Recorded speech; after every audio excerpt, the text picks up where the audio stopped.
ఒక గొప్ప వ్యక్తిని, గొప్ప డాక్టర్ను ఇప్పుడు మీకు పరిచయం చేస్తాను. ఆయన ఎవరో కాదు, కాసు బ్రహ్మానందరెడ్డి గారు, ఎక్స్ సీఎం. వాళ్ళ తనయుడే ఈ డాక్టర్ గారు. మ్యాక్సీ విజన్స్ వాటి ఫౌండర్, చైర్మన్ కాసు ప్రసాద్ రెడ్డి గారు.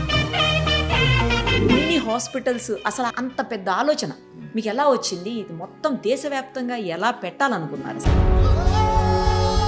చాలా మంది ఎక్స్ సీఎంలకు కూడా మీరు సర్జరీస్ చేశారు, చాలా మంది సెలబ్రిటీస్ కి చేశారని అదృష్టం.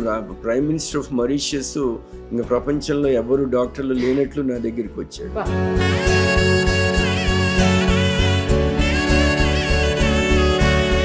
ఒక ఆడపిల్లని మీరు కళ్ళజోడు పెట్టుకుంది అని మగవాడి తరఫున కుటుంబం మొత్తం వద్దు అంటే ఆ ఆడపిల్ల మనసు ఎంత బాధపడుతుంది. కేవలం కళ్ళజోడు వల్ల. కేవలం వయసు మన మొహం మీద పెట్టుకుంటే ఆ చక్కటి మొహం ఏమైపోవాలి. కాబట్టి 1,50,000 పైగా సర్జరీస్ చేసి ఎంతో మంది ఆడపిల్లలకి జీవితాన్ని ఇచ్చినటువంటి గొప్ప డాక్టరే మీరు. నా దృష్టిలో అంతే. నిజమేనమ్మా, బట్ ఆపర్చునిటీ ఇచ్చింది. నాన్నగారు సీఎం గా ఉన్నప్పుడు మీరు ఏం చదువుతున్నారు సార్? నేను ఫస్ట్ ఇయర్ మెడిసిన్ అమ్మా. మీకు అప్పట్లో చాలా లవ్ స్టోరీలు ఉండేవి. లవ్ స్టోరీ ఉందమ్మా. బాయ్స్ అందరు కూడా లవ్ లో పడుతుంటారు, లెగుస్తుంటారు. బాయ్స్ లవ్ లో పడినంతగా గర్ల్స్ పడరు. గర్ల్స్ చాలా తెలివిగా పడతారు. ఓన్లీ 14-year-old నేను పెళ్లి చేసుకున్నాను. నా తెలియని కూడా చేయను. I was already 24-25-year-old. 10 years ఉంది మాకు. చైల్డ్ మ్యారేజ్ చేసుకున్నారు మీరు? నాకేం తెలుసు నేను చైల్డ్ మ్యారేజ్ చేసుకున్నాను. అప్పుడు జైల్లో పెట్టొచ్చు. కదా సార్. ఆ రోజు నుంచి ఈ రోజు దాకా కూడా this only one love. That's my wife. Madam విన్నారా? వినదు. నా ఆపరేషన్ థియేటర్ లో పాటలు వినపడకపోతే ఆపరేషన్ ఆగిపోయి అడుగుతాను ఏంటి ఆపారు అని. అప్పుడు వాడు క్విక్ గా ఆన్ చేస్తే నా సర్జరీ స్టార్ట్ అవుతుంది. సార్ ఒక పాట పాడండి మా కోసం. మీరు ముందే నా చెప్పుండి నేను ముందు రిహార్సల్ వేసి వచ్చేవాడు. అంటే మీరు సింగర్ అని నాకు తెలియదు సార్ ఇప్పటివరకు. Doctor excellent bathroom singer. వచ్చే మెయిన్ డిసీజెస్ ఏంటి? షుగర్ ఉన్న వాళ్ళు మటుకు గమనించాల్సిన విషయము క్యాటరాక్ట్, గ్లకోమా కూడా కళ్ళు ఎఫెక్ట్ అవ్వడం అనేది ప్రథమం. ఇవన్నీ షుగర్ ఉన్న వాళ్ళకి ఎఫెక్ట్ అవుతుంది. అదే క్యాటరాక్ట్ న్యూ బోర్న్ బేబీకి కూడా రావు. ప్రతి 6 నెలలు కంటి పరీక్ష చేయించుకోవాలి. కానీ ప్రతి 6 నెలలు చేయించుకుంటే పైన ఏ మాత్రం పెరిగిందన్నా కూడా కేర్ఫుల్ గానే ఉండాల్సిన అవసరం. లేకపోతే యు గో బ్లైండ్ అమ్మా. స్లోగా పోయిందంటే పోయినట్లే. కొంతమందికి ఇంట్యూమసెంట్ క్యాటరాక్ట్స్ అన్నమాట. ఆ క్యాటరాక్ట్స్ చేయటం చాలా కష్టం. అది మటుకు బీదోళ్లలో వచ్చినా కూడా ఆ ఖర్చు మేము మా మీద వేసుకుని వాళ్ళకి మటుకు ఫ్రీగా చేస్తాం. ఒక గొప్ప వ్యక్తిని, అంతకు మించి గొప్ప డాక్టర్ను ఇప్పుడు మీకు పరిచయం చేస్తాను. ఆయన ఎవరో కాదు, మనందరికీ తెలుసు. మ్యాక్సీ విజన్స్ హాస్పిటల్స్ 60 పైగా ఉన్నాయి. వాటి ఫౌండర్, చైర్మన్ కాసు ప్రసాద్ రెడ్డి గారు. అర్థమైపోయింది కదా? ఎస్, కాసు బ్రహ్మానందరెడ్డి గారు, ఎక్స్ సీఎం. వాళ్ళ తనయుడే ఈ డాక్టర్ గారు. బట్ ఎక్కడా కూడా అది మనకు కనిపించదు. డౌన్ టు ఎర్త్ అంటాం కదా, ఎంత ఎదిగినా ఒదిగి ఉండాలి అని చెప్తుంటారు. ఆ పదానికి, ఆ వాక్యానికి సరైనటువంటి అర్థం డాక్టర్ ప్రసాద్ రెడ్డి గారు. ఒకసారి ఆయనతో మాట్లాడదాం. సార్ నమస్తే. నమస్తే అమ్మా. ఎలా ఉన్నారు సార్? గుడ్ అమ్మా. సర్వేంద్రియానం నయనం ప్రధానం అంటారు. కంటికి అత్యంత ప్రధానమైనటువంటి స్థానాన్ని ఇచ్చారు. ఎందుకు ఇచ్చారు అందరికీ తెలిసిందే. కళ్ళు లేకపోతే ఏది చూడలేము, చెయ్యలేము, ఎటు పోలేము, అసలు ఏది జీవితమే నడవదేమో అనిపిస్తుంది. అలాంటి కంటికి సంబంధించి ఇంత పెద్ద హాస్పిటల్స్, అంతకుముందు మ్యాక్సీ విజన్ రాకముందు వేరే రకంగా ఉండే కంటి హాస్పిటల్స్ కానీ, లేకపోతే కంటికి సంబంధించినటువంటి ట్రీట్మెంట్స్ కానీ, సర్జరీస్ కానీ. వన్స్ మ్యాక్సీ విజన్ వచ్చిన తర్వాత కంప్లీట్గా చేంజ్ అయ్యింది. మనం అంటాం కదా, క్రీస్తు పూర్వం క్రీస్తు తర్వాత అన్నట్టు. మ్యాక్సీ విజన్ ముందు, మ్యాక్సీ విజన్ తర్వాత అని మాట్లాడుకోవాల్సి వస్తుంది. అందులో ఎలాంటి డౌటు లేదు. ఇన్ని హాస్పిటల్స్, అసలు అంత పెద్ద ఆలోచన మీకు ఎలా వచ్చింది? ఇది మొత్తం దేశవ్యాప్తంగా ఎలా పెట్టాలనుకున్నారు అసలు? అంటే ముందుగానమ్మా, అసలు మీరు యేసు ప్రభు పేరెత్తారు. సరే, ఆయనకి ముందు ఆయనకి తర్వాత. కానీ ఆయన కూడా ఆయన ఎప్పుడు ఆయన దేవుడు అని ఆయన అనుకోలేదు. He was defined as son of God. కాబట్టి there is a God. అందరికీ, ముస్లిమ్స్ అయినా, హిందూస్ అయినా, క్రిస్టియన్స్ అయినా, మనందరికీ ఒక బిలీఫ్ సిస్టమ్ ఉంటుంది, ఒక నమ్మకం. ఆ నమ్మకమే ఆ దేవుడు. ఆ దేవుడికి ఇచ్చే పేరే రకరకాల పేర్లు. సో అదే రకంగా చూసుకుంటే మానవ రూపంలో వచ్చిన మనుషులందరూ కూడా ఏదో ఒక మంచి చేసిన వాళ్ళు కొంతమంది ఉంటే, చెడు చేసిన వాళ్ళు కొంతమంది ఉంటారు. కాబట్టి ఏది చేసినా నేను చేసిన ప్రతి పనికి కూడా మీ అందరిలాగా మీరు చేసే పనికి కూడా వెనుకాల దేవుడే కదా ఉండేది. ఎగ్జాక్ట్లీ. కాబట్టి ఐ డోంట్ థింక్ నేను సొంతగా నేనేదో పెద్ద గొప్పగా నేను సాధించాను అనుకోను. ఆ సమయం వచ్చింది, నేను రావాల్సి వచ్చింది. నేను చక్కగా సుఖంగా ఇంగ్లాండ్లో ఉన్నాను, ఓకే, మంచి పొజిషన్లో ఉన్నాను. ఓకే, నా భార్య హ్యాపీగా ఉంది, పిల్లలు హ్యాపీగా ఉన్నారు.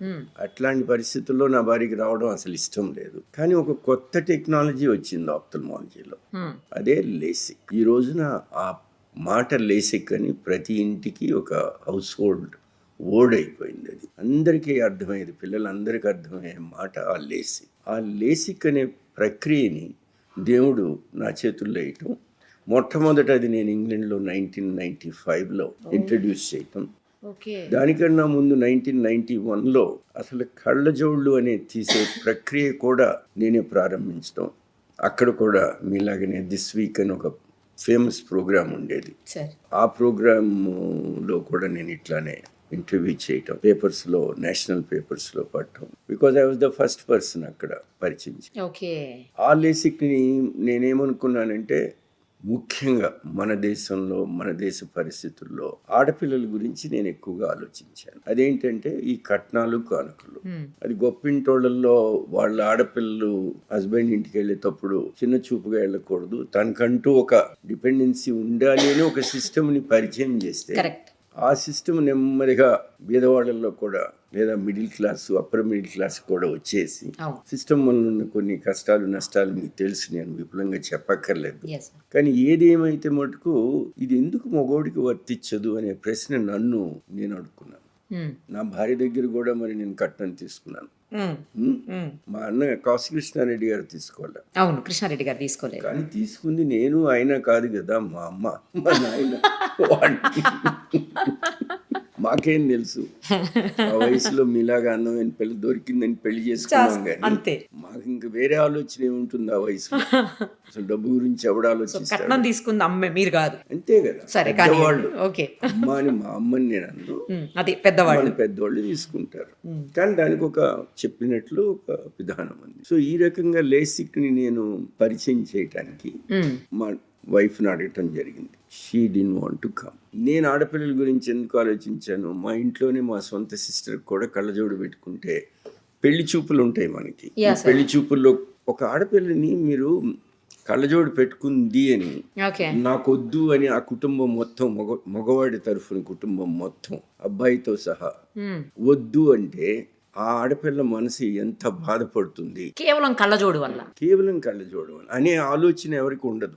ఈ పెళ్లి చూపులన్నీ అంతే, ఆడపిల్ల గురించి ఎవరూ ఆలోచించరు. బుట్ట బొమ్మలా తీసుకొచ్చి ప్రజెంట్ చేయటం, ఎస్ ఓ నో చెప్పటం. వస్తువు కాదు కదా ఎస్ ఓ నో చెప్పటానికి, ఈ వస్తువుకు ఒక మనసు ఉంటుంది కదా. ఎగ్జాక్ట్లీ. కాబట్టి ఆ మనసు గురించి నేను ఆలోచించి ఈ ప్రక్రియ మనకి కళ్ళజోళ్ళు తీసే ఇది మన దేశానికి, మన ఆడపిల్లలకి ముఖ్యంగా పనికొస్తుంది అని నా వైఫ్ శైలజని గట్టిగా కన్విన్స్ చేసి ఒప్పించి వచ్చి అప్పుడు so it was all done with a different intention.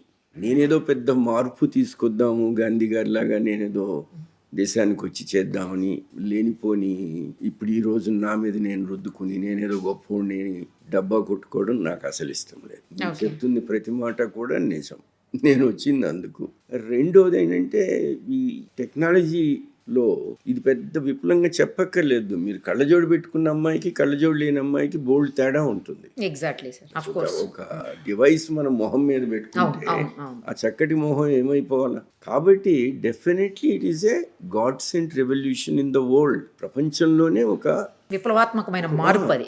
Correct అమ్మా. సో అందుకని నేను తీసుకొచ్చి మ్యాక్సివిజన్ అనే పేరు కూడా ఎందుకు పెట్టానంటే మ్యాక్సిమం విజన్ ఇవ్వాలి. ఓహో, మ్యాక్సివిజన్ అదే రీజన్. ఓకే, నా కోరిక అది. చేసేటప్పుడు కూడా నా కోరిక ఏంటంటే చేస్తే సరిగ్గా చెయ్యి, లేకపోతే చెయ్యొద్దు. సరిగ్గా చేయడం అంటే పర్ఫెక్షన్ ప్రెసిషన్ లేకుండా అసలు నువ్వు ఎందుకు చేయటం? అది బీదోడికైనా ఉన్నోడికైనా లేనోడికైనా అనే ఉద్దేశంతో నేను ఆ మ్యాక్సీ విజన్ అనే పేరు పెట్టాను. దేవుడి దయ వల్ల ఆ పేరు కూడా ఒక బలం ఉంది. నిజం. ఉండబట్టి ఇది నేను 2011లో నా చేతుల నుంచి మ్యాక్సివిషన్ కొన్ని కారణాల వల్ల అమ్మేయవలసి వచ్చింది. బట్ ఐఎమ్ ద ఫౌండర్ కదా. ఈ తీసుకున్న డాక్టర్ వేలు గారు ఆయన కూడా నా ఫౌండర్ ఇది మటుకు ఆ గౌరవాన్ని అట్లానే ఆయన కాపాడుకుంటూ వచ్చాడు. I'm still the founder and co-chairman. Okay. Chairman doctor వేలు ఫ్రమ్ చెన్నై. బట్ ఈ రోజున మీరు ఇందాక అన్నట్లు more than 60 centres all over India ఉన్నాయి. అటు గుజరాత్లో ఉన్నాయి, ఇటు మహారాష్ట్రలో ఉన్నాయి, కేరళలో ఉన్నాయి, తమిళనాడులో ఉన్నాయి, ఆంధ్రాలో ఉన్నాయి, తెలంగాణలో ఉన్నాయి. కానీ దీని ప్రారంభం అంతా కూడా తెలంగాణనే స్టార్ట్ అయింది. సో ఇదన్నమాట బ్యాక్గ్రౌండ్. చాలా మంది అమ్మాయిలకి మీరు అన్నట్లు మీరు ఒక రకమైనటువంటి మంచి జీవితాన్ని ఇచ్చారేమో సార్ ఆ కళ్ళజోళ్ళు తీసేయటం వల్ల. ఇచ్చానమ్మా, ఎందుకంటే చాలా ఎగ్జాంపుల్స్ ఉన్నాయి. మనం ఇంటర్వ్యూ కాబట్టి మనం అన్ని విపులంగా చెప్పలేము. అప్పుడప్పుడు ఏమవుతుందంటే మనం ఆడపిల్లని ఇక్కడ తీసుకొచ్చి ఇదే రూమ్ లో, నా కన్సల్టేషన్ రూమ్ లో ఒక చిన్న ఎగ్జాంపుల్ ఫ్రమ్ నెల్లూరు. ఈ అమ్మాయిని అత్తామామలు తల్లిదండ్రులు తీసుకొచ్చారు. తల్లిదండ్రులు ఇట్లా, అత్తమామలు ఇట్లా మాకు చెప్పకుండా చేశారు. ఓహో. ఈ అమ్మాయికి కళ్ళు కనపడవు, అన్ని తడుముకుంటుంది. మరి కళ్ళజోడు లేకపోతే అంటే కళ్ళజోడు తీసేసి చూపెట్టారు. రైట్ సార్, అర్థమైంది. తర్వాత కళ్ళజోడు ఉంది. సో కాబట్టి ఇప్పుడు వాళ్ళు అడిగేది ఏంటి, కళ్ళజోడు తీసేయమని వచ్చారు నా దగ్గరికి. ప్లస్ ఎక్స్ట్రా టార్చర్ ఏంటయ్యా అంటే ఇచ్చిన కట్నం కన్నా కూడా ఇంకా ఎక్కువ ఇవ్వాలి. అప్పుడు కళ్ళజోడు పోతుందా సార్ అట్లా ఇస్తే? వాళ్ళ ఉద్దేశం అదే. మనుషులు అదే పిల్ల గనుక వాళ్ళ కూతురు అయితే, కాబట్టి మనందరి ప్రవర్తన కూడా ఎగ్జాక్ట్లీ సార్. ఓకే, పరిస్థితి ప్రభావాలని బట్టి, మనం ఉన్న పరిస్థితిని బట్టి, మన పిల్ల అయితే ఒక జస్టిస్, ఇంకొకటి పిల్ల అయితే ఇంకొక జస్టిస్. ఇది మన దేశ ప్రవర్తన. దేశం మొత్తం, ప్రపంచం అనను, కేవలం ఇది మనకే వర్తిస్తుంది. సో ఆ పరిస్థితుల్లో ఆ అమ్మాయిని తీసుకొచ్చి అక్కడ కూర్చోబెట్టి అందరూ నా ముందే కొట్టుకుంటున్నారు. నేను అప్పుడు అత్తమ్మకి చెప్పాను, కళ్ళజోడు తీసేస్తాను, ₹1 ఛార్జ్ చేయండి, ఇది హై ఎండ్ టెక్నాలజీ, ఆ ఖర్చు ఏదో నా నెత్తి మీద వేసుకుంటా, తీస్తాను. కానీ ఒక్క కండిషన్, మీరు తీసుకున్న కట్నం పైన ఇంకా అడుగుతున్నారు. మీరు కళ్ళజోడు తీసిన తర్వాత కూడా నేను ఫ్రీగా చేస్తున్నాను కాబట్టి మీరు ఆ విషయాన్ని నోరెత్తద్దు. మీరు ఆ నోరెత్తారో అంటే అట్లా కాదండి, మాకు ఇవ్వవలసినంత ఇవ్వలేదు అన్నారు. నేను వెంటనే ఫోన్ తీసుకుని, అదృష్టవశాత్తు అదే టైంలో నెల్లూరు ఎస్పీ గారు నా స్నేహితుడు, సూపర్, అసలు డైరెక్ట్గా ఆయనకి ఫోన్ చేసి, సార్ నేను ఇట్లా చేయబోతున్నాను, కళ్ళజోడు తీస్తాను, ఈ కుటుంబంలో వీళ్ళు గనక పొరపాటున తల్లిదండ్రులను బాధించినా, అమ్మాయిని బాధించినా కూడా మిగతా బాధ్యత అంతా మీది. ఆయన ఒక్కటే మాట అన్నాడు, డాక్టర్ గారు మీకు 1000 కోట్ల నమస్కారాలు, మీరు ఇంత మంచి పని చేసేటప్పుడు నేను ఎందుకు ఊరుకుంటాను, వాళ్ళ అడ్రస్ మొత్తం ఇవ్వండి, మీరు పోయి చేసేసి. ఇంకా ఆ భయంతో ఆ పాప జోలికి వాళ్ళు వెళ్ళలేదు. కానీ ఒక ఇన్సిడెంట్ నా చేతిలోకి వస్తే అన్నీ రావు కదా, మార్పు ఎక్కడ రావాలా, మన సొసైటీలో రావాలా. కానీ సార్ మీరు వచ్చారు, వాళ్ళు అడిగారు, సర్జరీ చేశాము, వాళ్ళ ప్రాబ్లం సాల్వ్ చేశాము అని ఆలోచించకుండా ఒక సామాజిక బాధ్యత తీసుకొని ఎస్పీకి డైరెక్ట్గా ఫోన్ చేసి చెప్పారు చూడండి, అందుకు మీకు ఒక హ్యాట్స్ ఆఫ్ సార్. థ్యాంక్స్. అంటే నేను వచ్చినప్పుడమ్మా నేను 2 పెట్టుకున్నాను, ఇందా చెప్పాను కదా, మాక్సిమం మిషన్ ఇవ్వాలా, నా తరఫున ప్రెసిషన్లో లోపం ఉండకూడదు. దీనివల్ల కొన్ని నష్టాలు ఉంటాయి, కష్టాలు ఉంటాయి. ఆ కష్టం నా కుటుంబాన్ని, నా భార్య సఫర్ అవుతుంది, నా పిల్లలు సఫర్ అవుతారు, కానీ నేనిచ్చే ప్రెసిషన్ మటుకు సఫర్ కాకూడదు అనేది నా ప్రిన్సిపల్. దానికన్నా ముఖ్యం, నా గడప దొక్కి ఎవరు కూడా డబ్బు లేదు అని వెనక్కి వెళ్ళకూడదు అనేది నా రెండో ప్రిన్సిపల్. దానికే నేను 1996లో వచ్చాను, అప్పుడే అప్లై చేశాను. ట్రస్ట్ 99లో కాసు వెంగళ రెడ్డి మెమోరియల్ ట్రస్ట్ అని మా తండ్రి గారి పేరున ఒక ట్రస్ట్ స్టార్ట్ చేసి, ఆ ట్రస్ట్లో నేను నా స్నేహితులు డబ్బులు వేస్తూ ప్రతి ఒక్కళ్ళు ఎవరైతే ఆర్థికంగా పెట్టుకోలేరో దానికి అప్లై చేసుకోవాలి. ఎందుకంటే మళ్ళీ నాకు ప్రజలు ఇవన్నీ ఊరికే వస్తుందంటే ఎవరికి వాల్యూ ఉండదు. అవును సార్, ట్రస్ట్ ద్వారా ఏదైనా గవర్నమెంట్ ఇచ్చినా, నేను ఇచ్చినా, మీరిచ్చినా, ఏదైనా ఫ్రీగా వస్తే దానికి వాల్యూ ఉండదు. కాబట్టి వాళ్ళు ట్రస్ట్కి అప్లై చేస్తే ట్రస్ట్ వాళ్ళు వాళ్ళకి కౌన్సిలింగ్ చేసి అసలు ఎంత పెట్టుకోగలరు మీరు అనేది చూసి, కాస్ట్ ఆ రోజుల్లో 1996లో కాస్ట్ ఒకటి 15,000, ఒకటి 30,000. అందులో మేము 5,000 పెట్టుకుంటామంటే ట్రస్ట్ 10,000 ఇవ్వాలి. మ్యాక్సివిజన్ కి సంబంధం లేదు, అర్థమైంది. Is a commercial centre. ఆ పద్ధతిని నేను అడాప్ట్ చేశాను. చేసి ఇంత మటుకు మరి 150,000 పైన చేశాను నేను. చేసినప్పుడు దానికి టైం కావాలి, డే అండ్ నైట్స్ వర్క్ చేయాలి, నా చేతులతోనే జరగాల, ఎందుకంటే అందరూ మీరే కావాలని అడుగుతారు. నాకున్న ఆనందం ఏంటంటే అంటే ప్రతి ఒక్కరికి ఒక మోటివ్ కావాలి కదమ్మా. ఇప్పుడు మనం పోయి ఈ రోజున ధోని గారు క్రికెట్ ఇంత బాగా ఆడుతున్నాడు ఏంటి అతని మోటివేషన్? చాలా మంది డబ్బు అనుకుంటాం, మనం డబ్బు కాదు, ఆ పేరు, ఎక్కడికి పోయినా ఆ రికగ్నిషన్, వీటిలన్నిటి వలన అది మనకి మోటివేషన్ అవుతుంది. ప్రతి ఒక్కళ్ళు వచ్చి ఇప్పుడు ఆడపిల్లలు ఆపరేషన్ చేయగానే మా డాక్టర్ గారి కాళ్ళకి దండం పెట్టు అంటారు. ఏది డబ్బులు ఇచ్చి ఆపరేషన్ చేయించుకుని కాళ్ళకి దండం పెట్టమని చెప్పే దేశం ఇది ఒక్కటే. ఏ దేశంలో అది జరగదు. నేను ఇంగ్లాండ్లో 20 సంవత్సరాలు ఉన్నాను. అక్కడ యు ఆర్ ఏ నంబర్. నువ్వు కాకపోతే ఇంకో డాక్టర్ ఆపరేషన్ చేస్తే చేసావు, NHS తరఫున చేసావు అంటే గవర్నమెంట్ ఫ్రీనే అక్కడ ఫ్రీ కదా. కానీ ఎవరు వృత్తిని అంత గౌరవించారు. ఇక్కడ అట్లాగా డబ్బులు ఇస్తూ వృత్తిని కూడా గౌరవిస్తారు. ఈ రోజుకి కూడా మన సమాజంలో డాక్టర్ అంటే ఎస్పెషల్లీ ఒళ్ళు దగ్గర పెట్టుకుని వృత్తిని జాగ్రత్తగా కాపాడుకునేవాడు, బాగా చేసేవాడు, ఆ డాక్టర్ ఎప్పుడూ మంచి పేరుతోనే చచ్చిపోతాడు. నిజం సార్. అదైతే మనం మామూలుగా అంటారు కదా, ధన్వంతరి వారసులం భూమిలో నా దేవతలం అని. ఈ భూమి మీద మనుషుల ప్రాణాలు కాపాడగలిగిన శక్తి కేవలం మీకు డాక్టర్స్కి మాత్రమే ఉంది సార్. అందుకే అంత గౌరవం మీకు. దేవుడి తర్వాత మిమ్మల్ని కొలుస్తారు అంతగా. ఇప్పుడు ఈ ఒక్క సెకండ్లో మీరు మాట్లాడిన చక్కటి తెలుగుకున్న ఇదే మాకు ఇచ్చాడు దేవుడు. ఇలాగ నేను మాట్లాడలేను. అయ్యో, మొత్తానికి 150,000 పైగా చేసినటువంటి ఆపరేషన్స్ మీరు. More than that. అందులో మీకు బాగా సాటిస్ఫాక్షన్ ఇచ్చింది ఇందాక చెప్పిందేనా, ఇంకా వేరే ఏదైనా సర్జరీ ఉందా? బోల్డ్ స్టోరీస్ ఉన్నాయి, చాలా ఉంటాయి. ఎందుకంటే ఇందులో కొన్ని పరిస్థితుల్లో మనం మంచి చేస్తూ చెడు జరిగే పరిస్థితులు కూడా ఉంటాయి. నిజమే సార్, అది కరెక్ట్ మీరు అన్నది. మనం మంచి చేయాలనుకుంటాం, చెడు ఎదురవుతుంది. ఎప్పుడు మంచి చేయాలనుకుంటాం. అంటే మెడికల్ ఫీల్డ్ లో ఈ రోజున రాజశేఖర రెడ్డి గారు వచ్చిన తర్వాత అసెంబ్లీలో ఒక చిన్న లా పెట్టాడు ఆయన. అంతకు ముందు డాక్టర్స్ ని మన స్టేట్ లోనే ప్లస్ ఆల్ ఓవర్ ఇండియా ఊరికే రియాక్ట్ అయిపోవటం పేషెంట్ తరఫున. డాక్టర్ ఏం దేవుడు కాదు కదా. అట్లాని డాక్టర్స్ కొంతమంది తప్పులు చేయట్లేదు అనట్లేదు, వాళ్ళకి సరిగ్గా పేషెంట్ ని ఎట్లా హ్యాండిల్ చేయాలి అనేది మాకు మెడికల్ కాలేజీలో నేర్పించారు కదా. మాకు నేర్పించేదల్లా ఆ విద్య, ఇది ఎథికల్ గా మీరు నేర్చుకోవాలి.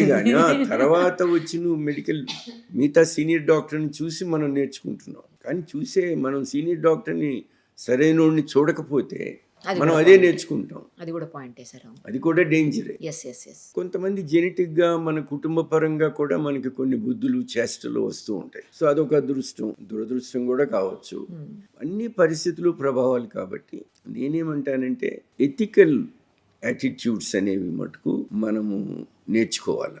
డాక్టర్ అనేవాడు పేషెంట్ని ఎట్లా రిసీవ్ చేసుకోవాలా, ఒక పేషెంట్తో ఎట్లా మాట్లాడాలా. ఇప్పుడు చాలామంది యంగ్ డాక్టర్స్ ఓవర్ నైట్ నేను అయిపోవాలనుకుంటారు.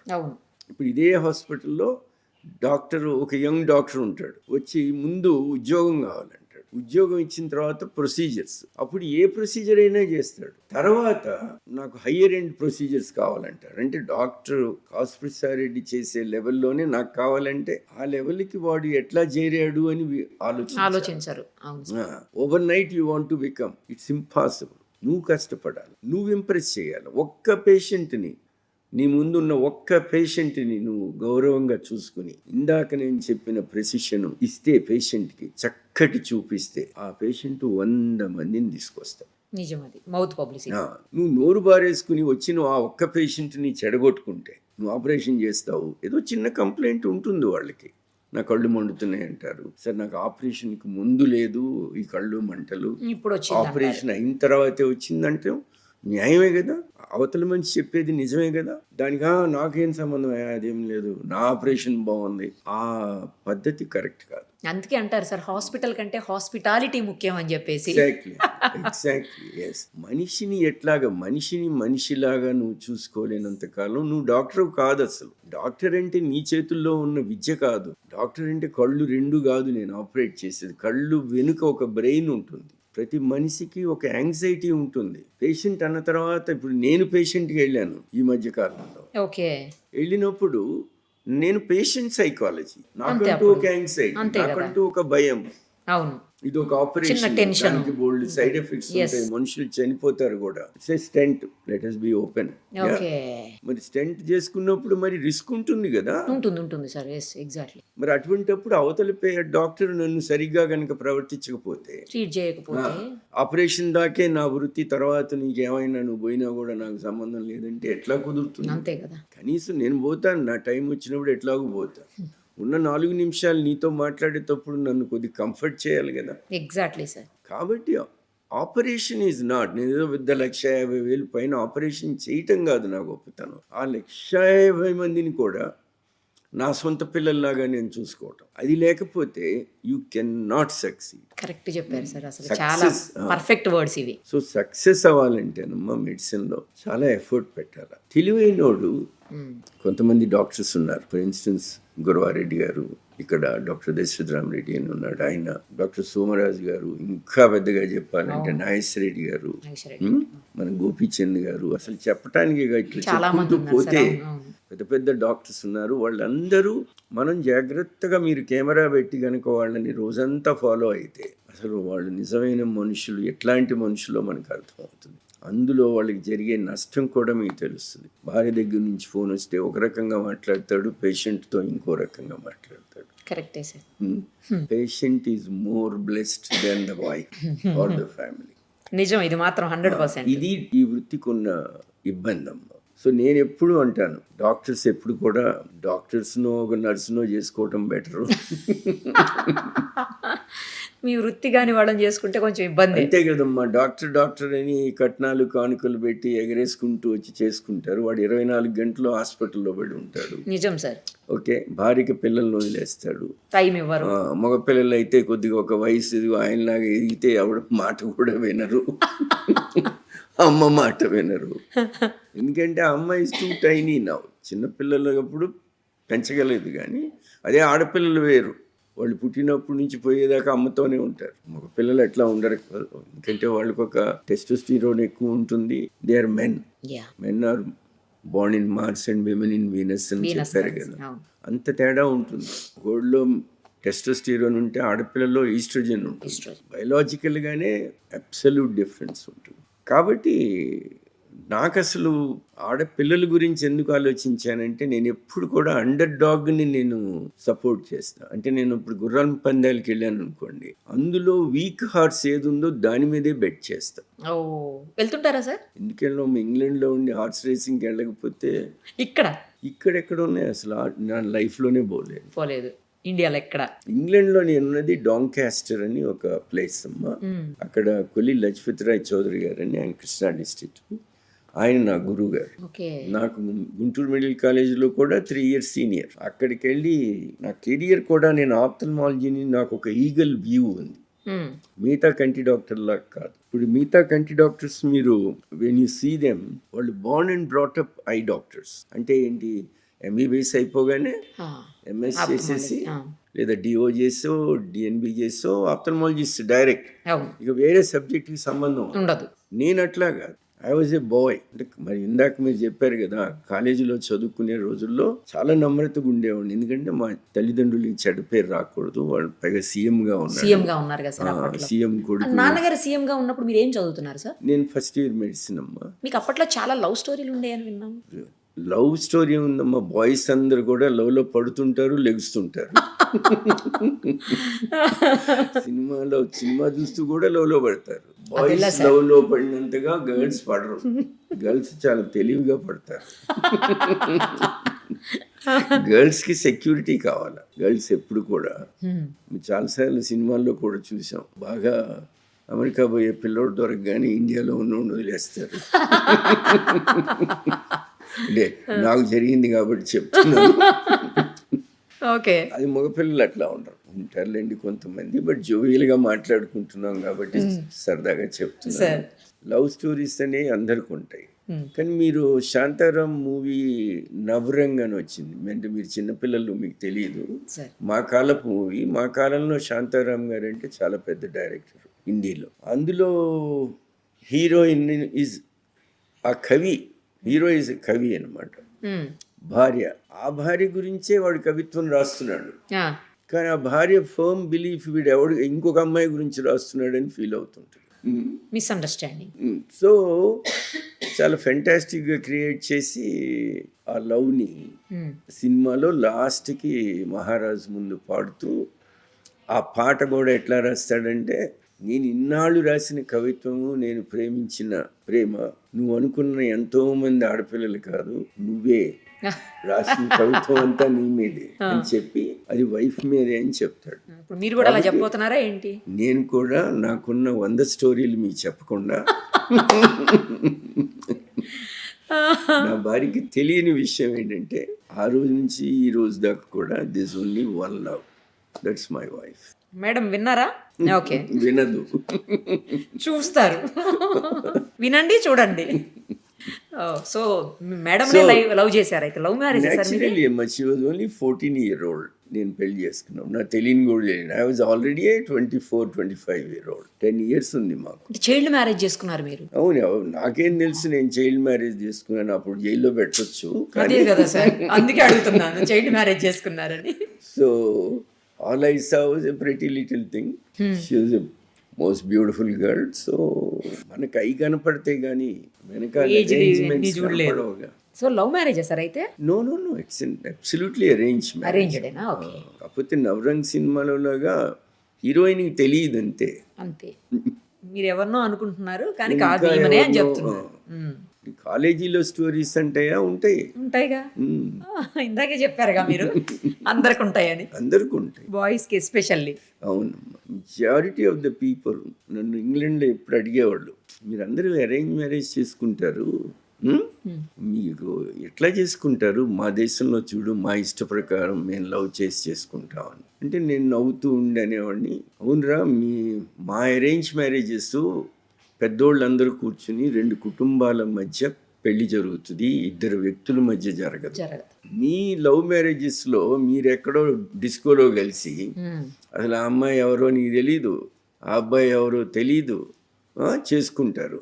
చేసుకున్న 4 రోజులకి విడిపోతారు. సో డివోర్స్ రేటు మీకెక్కువ, మాకెక్కువ. సో మన సమాజంలో మన పెళ్లికున్న వాల్యూ సిస్టమ్ వాళ్ళకి లేదు. ఇప్పుడు అందరూ మనదే గొప్ప అని మనదే ఫాలో అవుతున్న పరిస్థితులు ఉన్నాయి కదా సార్. కరెక్ట్. అట్లానే మనం కూడా వెస్టర్నైజ్ అయ్యి విడిపోయే విషయాలు కూడా పెరిగిపోయినాయి. అది కూడా correct. So the whole culture in the universe is getting mixed అమ్మా.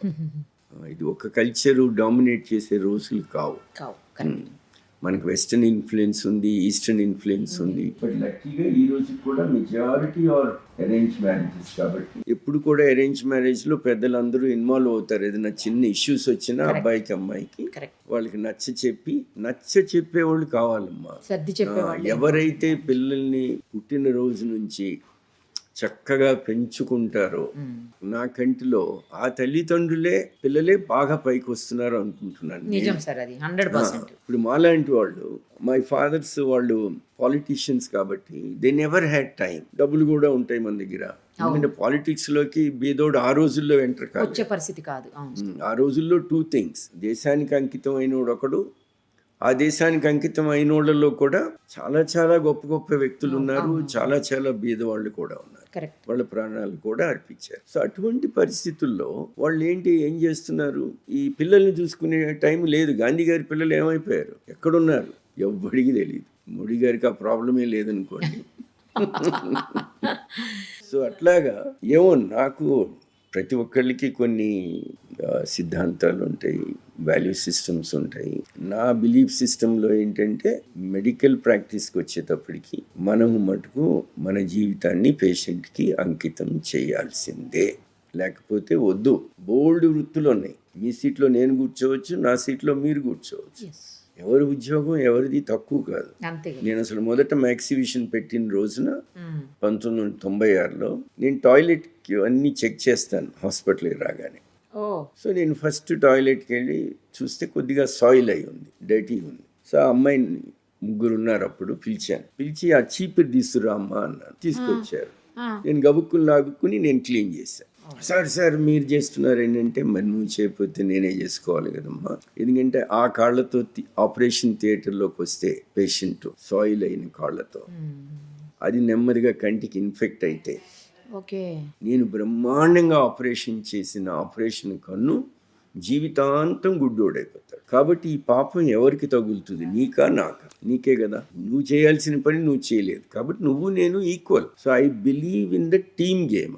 ఏదైనా ఇప్పుడు మీ డిపార్ట్మెంట్లో కూడా మీరందరూ కలిసి ఇప్పుడు ఇక్కడ కూర్చున్న దగ్గరే మీరు 6 ఉన్నారు నా ఒక్కడి కోసం.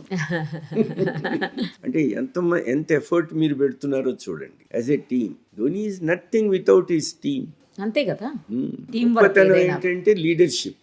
Yes, is blessed. అట్లానే టెండూల్కర్కి అదే లీడర్షిప్ ఇస్తే నాకొద్దు, నా బ్యాటింగ్ చెడిపోతుందని రిజైన్ చేసి చక్కగా మళ్ళీ బ్యాటింగ్ చేసుకున్నాడు. కనీసం ఆయన వీక్నెస్ ఆయన అర్థం చేసుకుని, అది కూడా గొప్పతనం.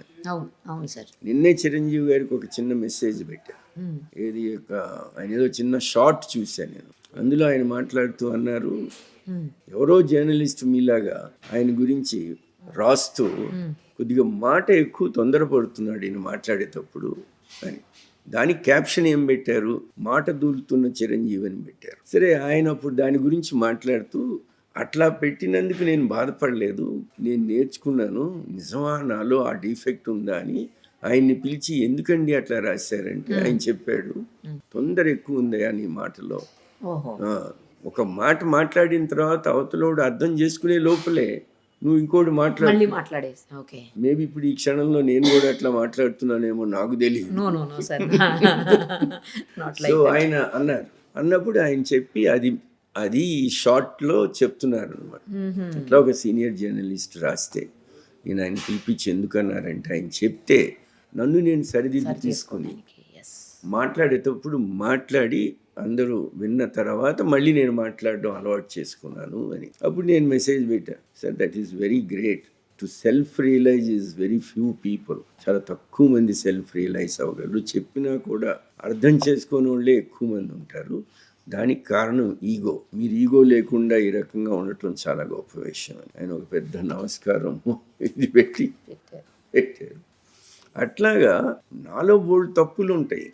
మీరు నన్ను ఒక్కసారి పరిచయంలోనే నన్ను ఒక గొప్ప కంటి డాక్టర్ అన్నారు. నాకన్నా గొప్ప కంటి డాక్టర్లు ఎంతమంది ఉన్నారో నాకొక్కడికే తెలుసు. ఏమో సార్, 1,50,000 పైగా సర్జరీస్ చేసి ఎంతో మంది ఆడపిల్లలకి జీవితాన్ని ఇచ్చినటువంటి గొప్ప డాక్టరే మీరు. నా దృష్టిలో అంతే. నిజమేనమ్మా, బట్ ఆపర్చునిటీ ఇచ్చింది దేవుడే కదా. Of course. మీరైనా ఇప్పుడు మీకెంత పేరు ఎందుకు వచ్చింది? మీలాగా లేరా ఇంకా యాంకర్స్? దేవుడి దయ సార్, అంతే. మీరు ఎగ్జాక్ట్లీ. మనం ఎవరమైనా ఆ మాట అనాల్సిందే. ఇన్షాల్లా అంటాడు, దేవుడి దయ అని మనం అంటాం. క్రిస్టియానిటీలో గాడ్స్ విల్ అంటారు. అందరం అనేది ఒకటే. అందరికి ఉన్నది ఒకే దేవుడు. ఆ దేవుడా కనపడ్డు, కనపడి చావడు అంటారు. సో అంటే బాధల్లో ఉన్నవాళ్ళు ఆ రకంగా మనందరికీ ఆ బ్లెస్సింగ్ లేకుండా we're driven by some unknown force.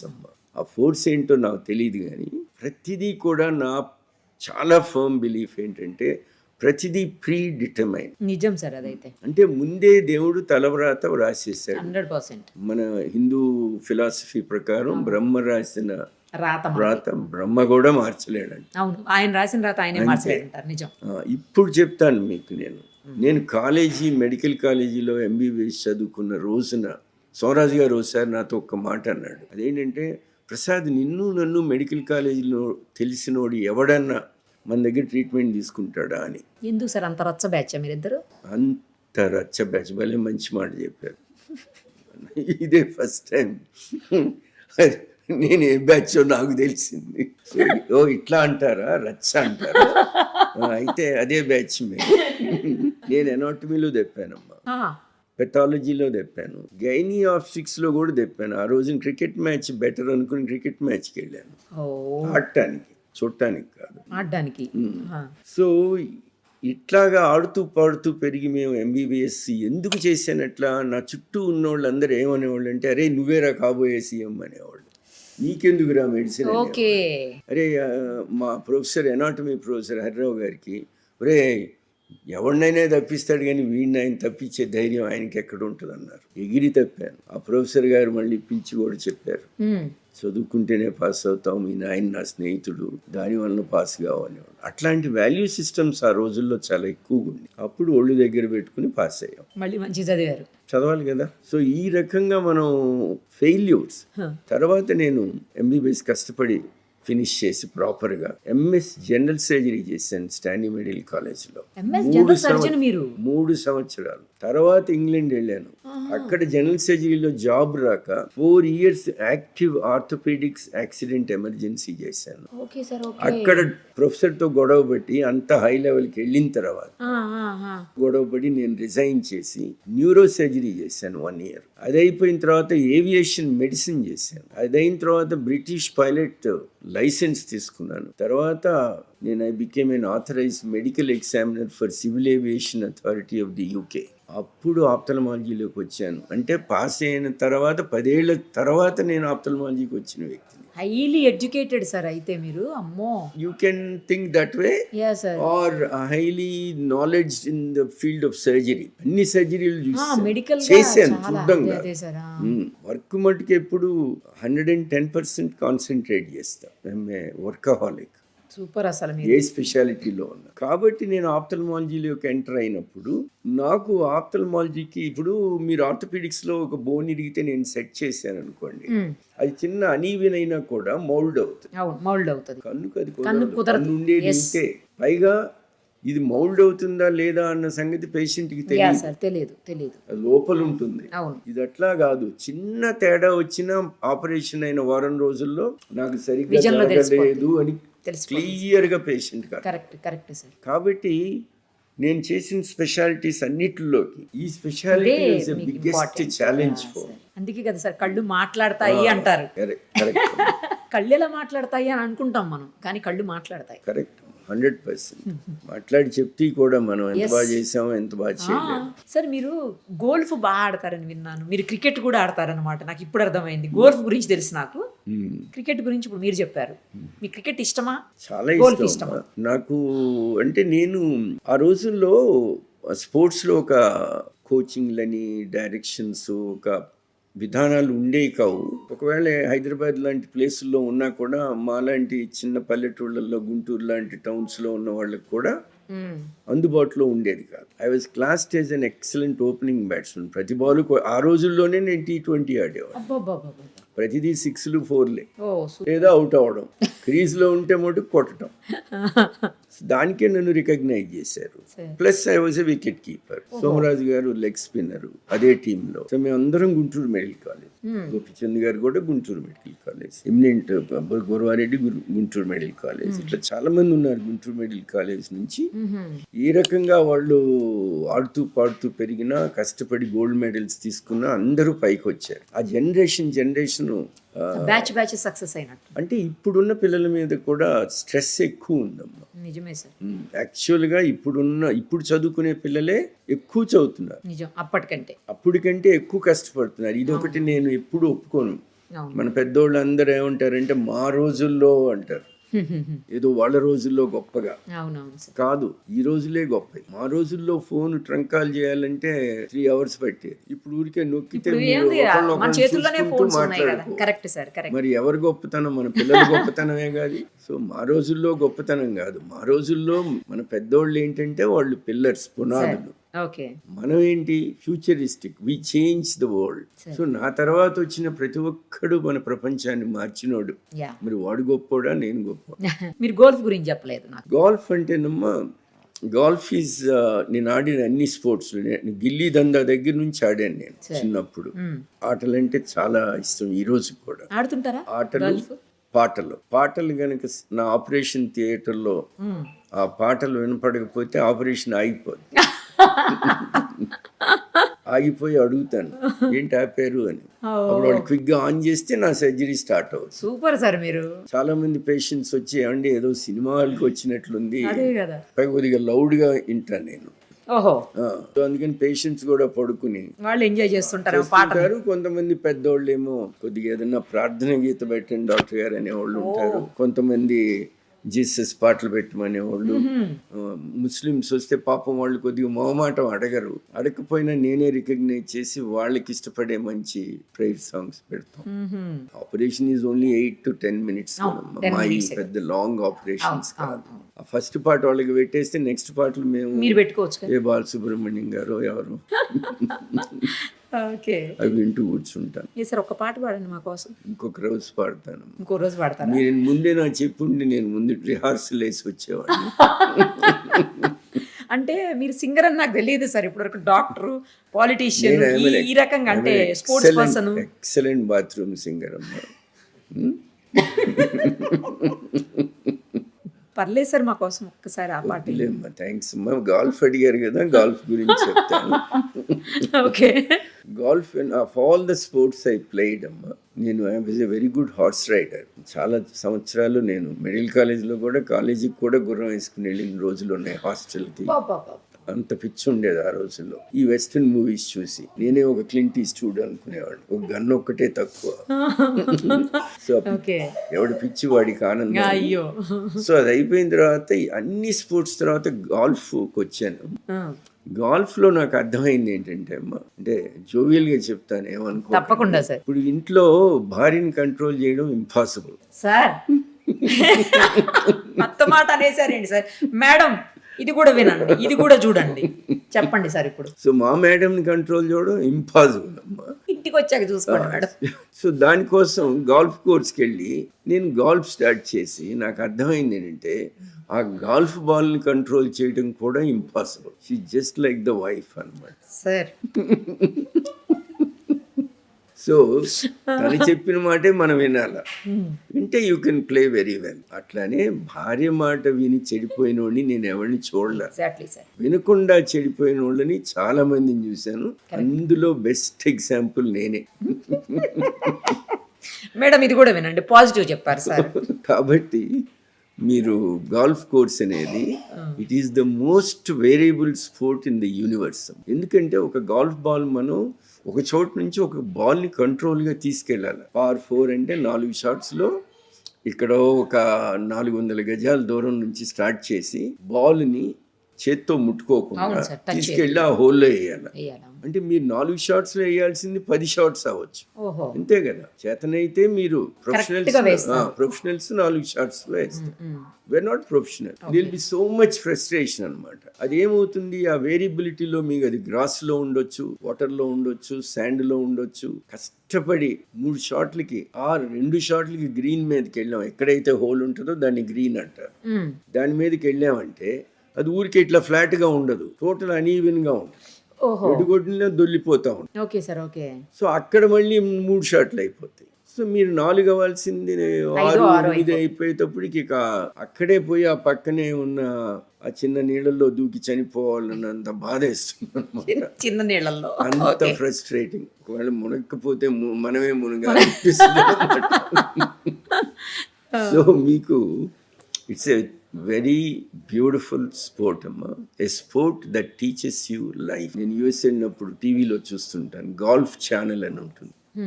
ప్రతి 5-10 మినిట్స్కి గాల్ఫ్ టీచెస్ యూ లైఫ్ అని వస్తుంది, ఒక చిన్న క్యాప్షన్.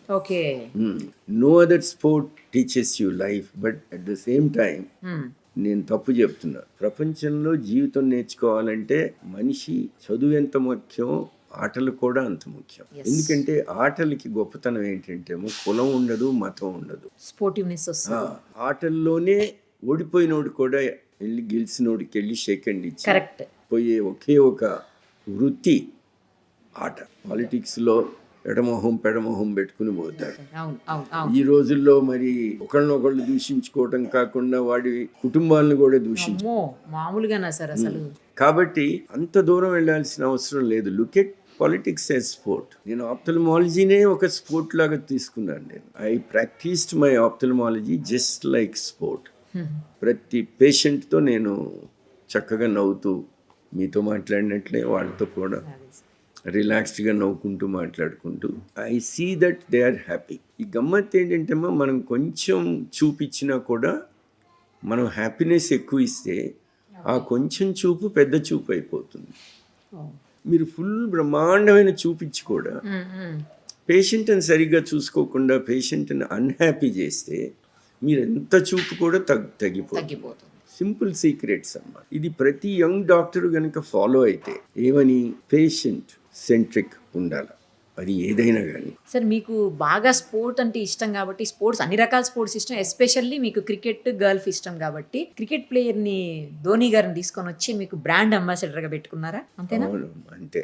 ఆయనే ఇష్టమా మీకు? న్యాచురల్లీ అమ్మా, ధోనికి మించినోడు ఎవడున్నాడమ్మా. Is a great batsmen, is a great wicket keeper ప్రపంచంలోనే, plus and a great human being. ఎందుకంటే మీరు నాకు పోడ్కాస్ట్ చేస్తున్నట్లు I had about 5-6 months ago I was doing a podcast with Dhoni. అది నా దగ్గర ఉంది, రికార్డింగ్ మీకు చూపెడతాను తప్పకుండా సార్. అందులో ఆ పోడ్కాస్ట్ చేసేటప్పుడు ఫస్ట్ క్వశ్చన్ నేను అడిగాను, ధోని మిమ్మల్ని నేను ధోని అని పిలవాలా, సార్ అని పిలవాలా, మిస్టర్ అని పిలవాలా, ఏమని పిలవాలంటే సింపుల్ గా నవ్వుతూ ఉండనాడు, doc you're like my father, call me Mahi, my father calls me Mahi. Down to earth fellow. అదృష్టం కొద్దీ ఆ తర్వాత మా డాక్టర్ వేలు గారి ఇంట్లో డిన్నర్ జరిగింది. నైట్ 1 o'clock దాకా ఉంది. అతనిలో నేను అబ్జర్వ్ చేసింది ఏంటంటే ఈ 1 o'clockకి ఇంకా ఈజ్ అబౌట్ టు గో. వేలు గారి ఇంటి ఎదురుగానే స్టాలిన్ గారు సీఎం గారి హౌస్. సీఎం గారి సెక్యూరిటీ వాళ్ళ దగ్గర నుంచి, అందులో సర్వెంట్స్ దగ్గర నుంచి అసలు ఆయన తెలియదు, ఆయన నిద్రలో ఉండి ఉంటారు. ఆయన వదిలేసి వచ్చేసారు ఇటు ఫోటోల కోసం. ఒక 60 మంది at 1 o'clock in the mid night అందరికి సింగిల్ గా ఫోటోలు ఇచ్చాడు.